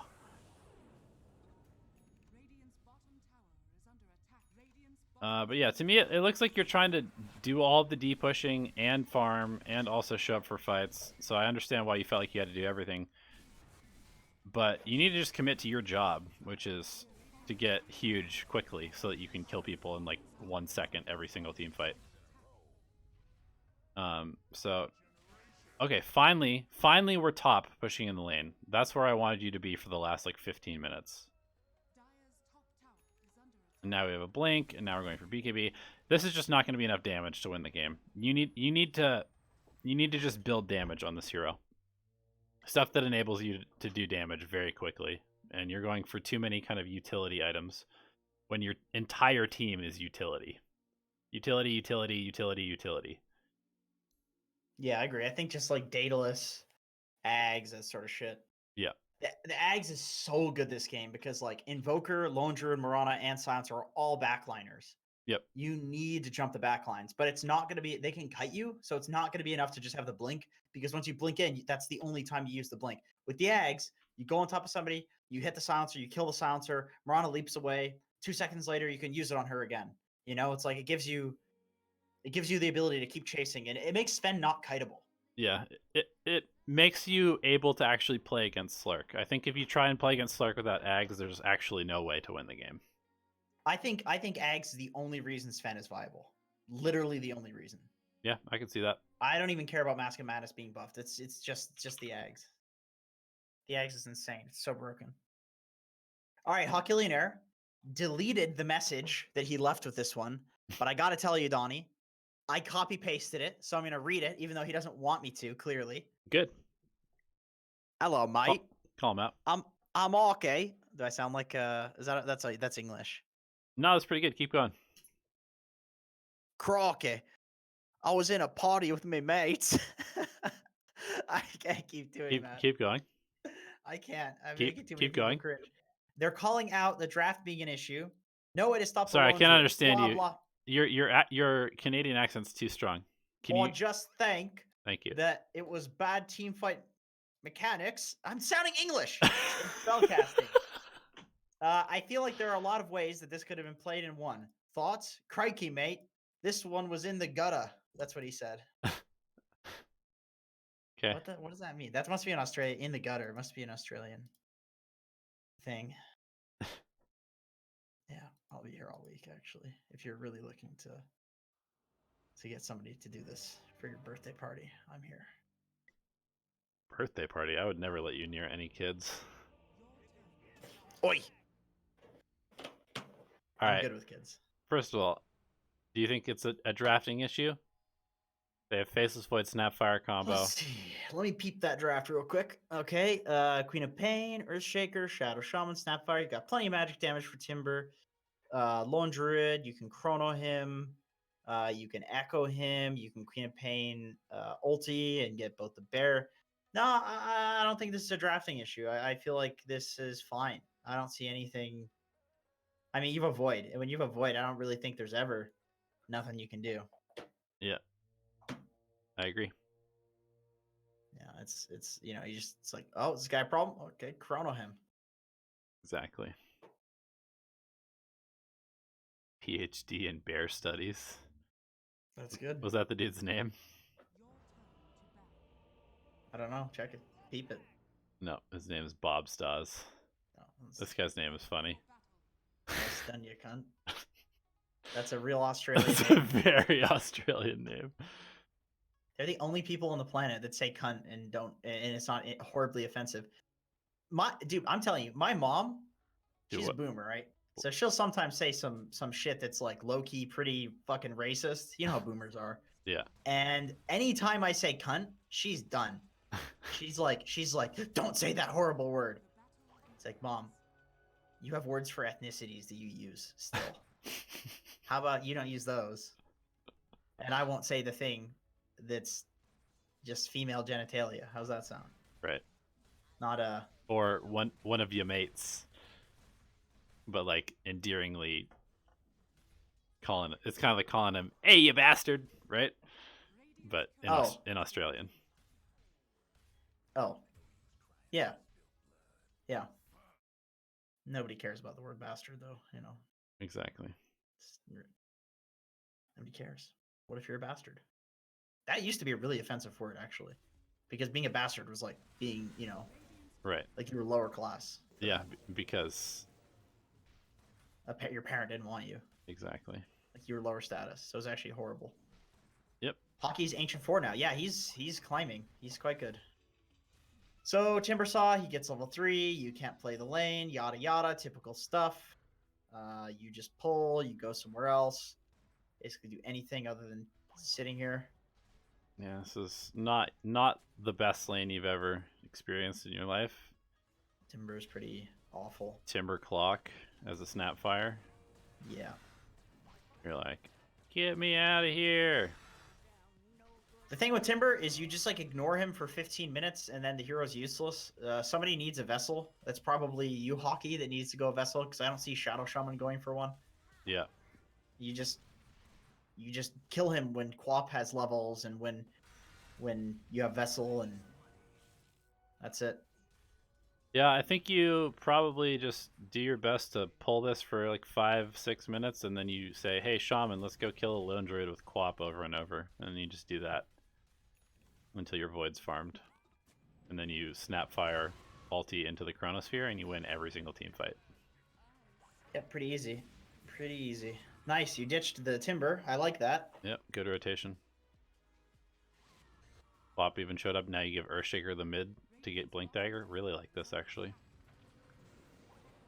Earth could maybe even go against Timber because it's hard for Timber to like really gap close on him. Yeah, you just stun and run. Yeah, exactly. I mean, it's not the best, but there's not much versus Timber that's really great. I mean, especially in this game. Like, Quap would be good against Timber, but you don't want to waste the Quap's time doing that. Like, Quap needs to be running around killing people. Yep. So it's like Shaman can sit down there and zap out the wave, or... I mean, if Void wants to chill down there for a second and just cut the wave, that's also fine. You just want to put somebody down there getting XP. All right, this is not good. You guys either need to leave the Earthshaker alone to get farm, or he needs to not be here. The biggest problem that I'm seeing right now is that Troll is farming, Lone Druid's farming, and Timbersaw is farming, and nobody's actually being pressured at all. You guys need to pick a core and ruin their life, because you have lots of kill potential. I think going to the Lone Druid is super valid. Once like you do some play up top, and then you just immediately smoke mid to the Lone Druid. I think that's super valid. Yeah. Because yeah, he has farming. He's a late game boy as well. Timber owning. I would say Void needs to like rotate somewhere with Chrono and just Chrono Snapfire ult. Yep. That's the play. Preferably like the mid tower or the top tower, one of those two. Oh, that's an oof. Yeah, I feel like you guys are basically just like... Earthshaker's the carry. Earthshaker needs to be hitting creeps right now. Nobody else. Void needs to be pressing his Chrono, and then you press Snapfire ulti and Quap ulti on top of it. That's how you fight. Earthshaker needs a blink, or he's going to be worthless. Yeah. Yeah, oof. No, no, no. You either go Treads, Aghanim Scepter on this hero, or you go Tranquil Boots, Blink Dagger, I'm pretty sure. On Earthshaker? Yeah. Well, that's for 4. Yeah, I don't know. This build seems fine. Phase Boots? I mean, sure, you're an offlaner. I don't know. I don't care that much. I usually just go brown boots. Yeah, I kind of think that your boots don't really matter unless you're roaming a lot as a 4, in which case Tranquils is good. Yeah, I definitely wouldn't go Tranquils on pause 3 Earthshaker. I'd just be more likely to go brown boots. All right, Void needs to press Chrono on something. Yeah, he hasn't used Chrono once. Like, the person that should be farming is Earthshaker, not Void. You have the wrong person farming in this game. Is he just sitting top with Chrono up? Yeah. Yeah, you just put Void on somebody and Chrono them with Quap ulti and Snapfire, and then Earthshaker farms until he gets his blink. Then when he has the blink, he can fight and Void can go farm. Yeah. This is literally as simple as you guys have the incorrect hero farming. Yeah, you guys are just... So they're going to slowly just take a massive map advantage. Yeah, you guys are just never bringing enough to the fights because you don't have your Chronosphere and you don't have your Blink Echo. So you're trying to kill people with 3 heroes instead of 4. So now he gets the blink and it's good, but like he should have been hard farming that in the first place. Like those fights should have been going like that one, but with Chronosphere. Yeah. Before. But there's a 6k gold deficit that's there because the Earthshaker wasn't farming and the Void was farming. Yeah. So you should have just done this exact same thing except swap them for the last 5-10 minutes or whatever it was.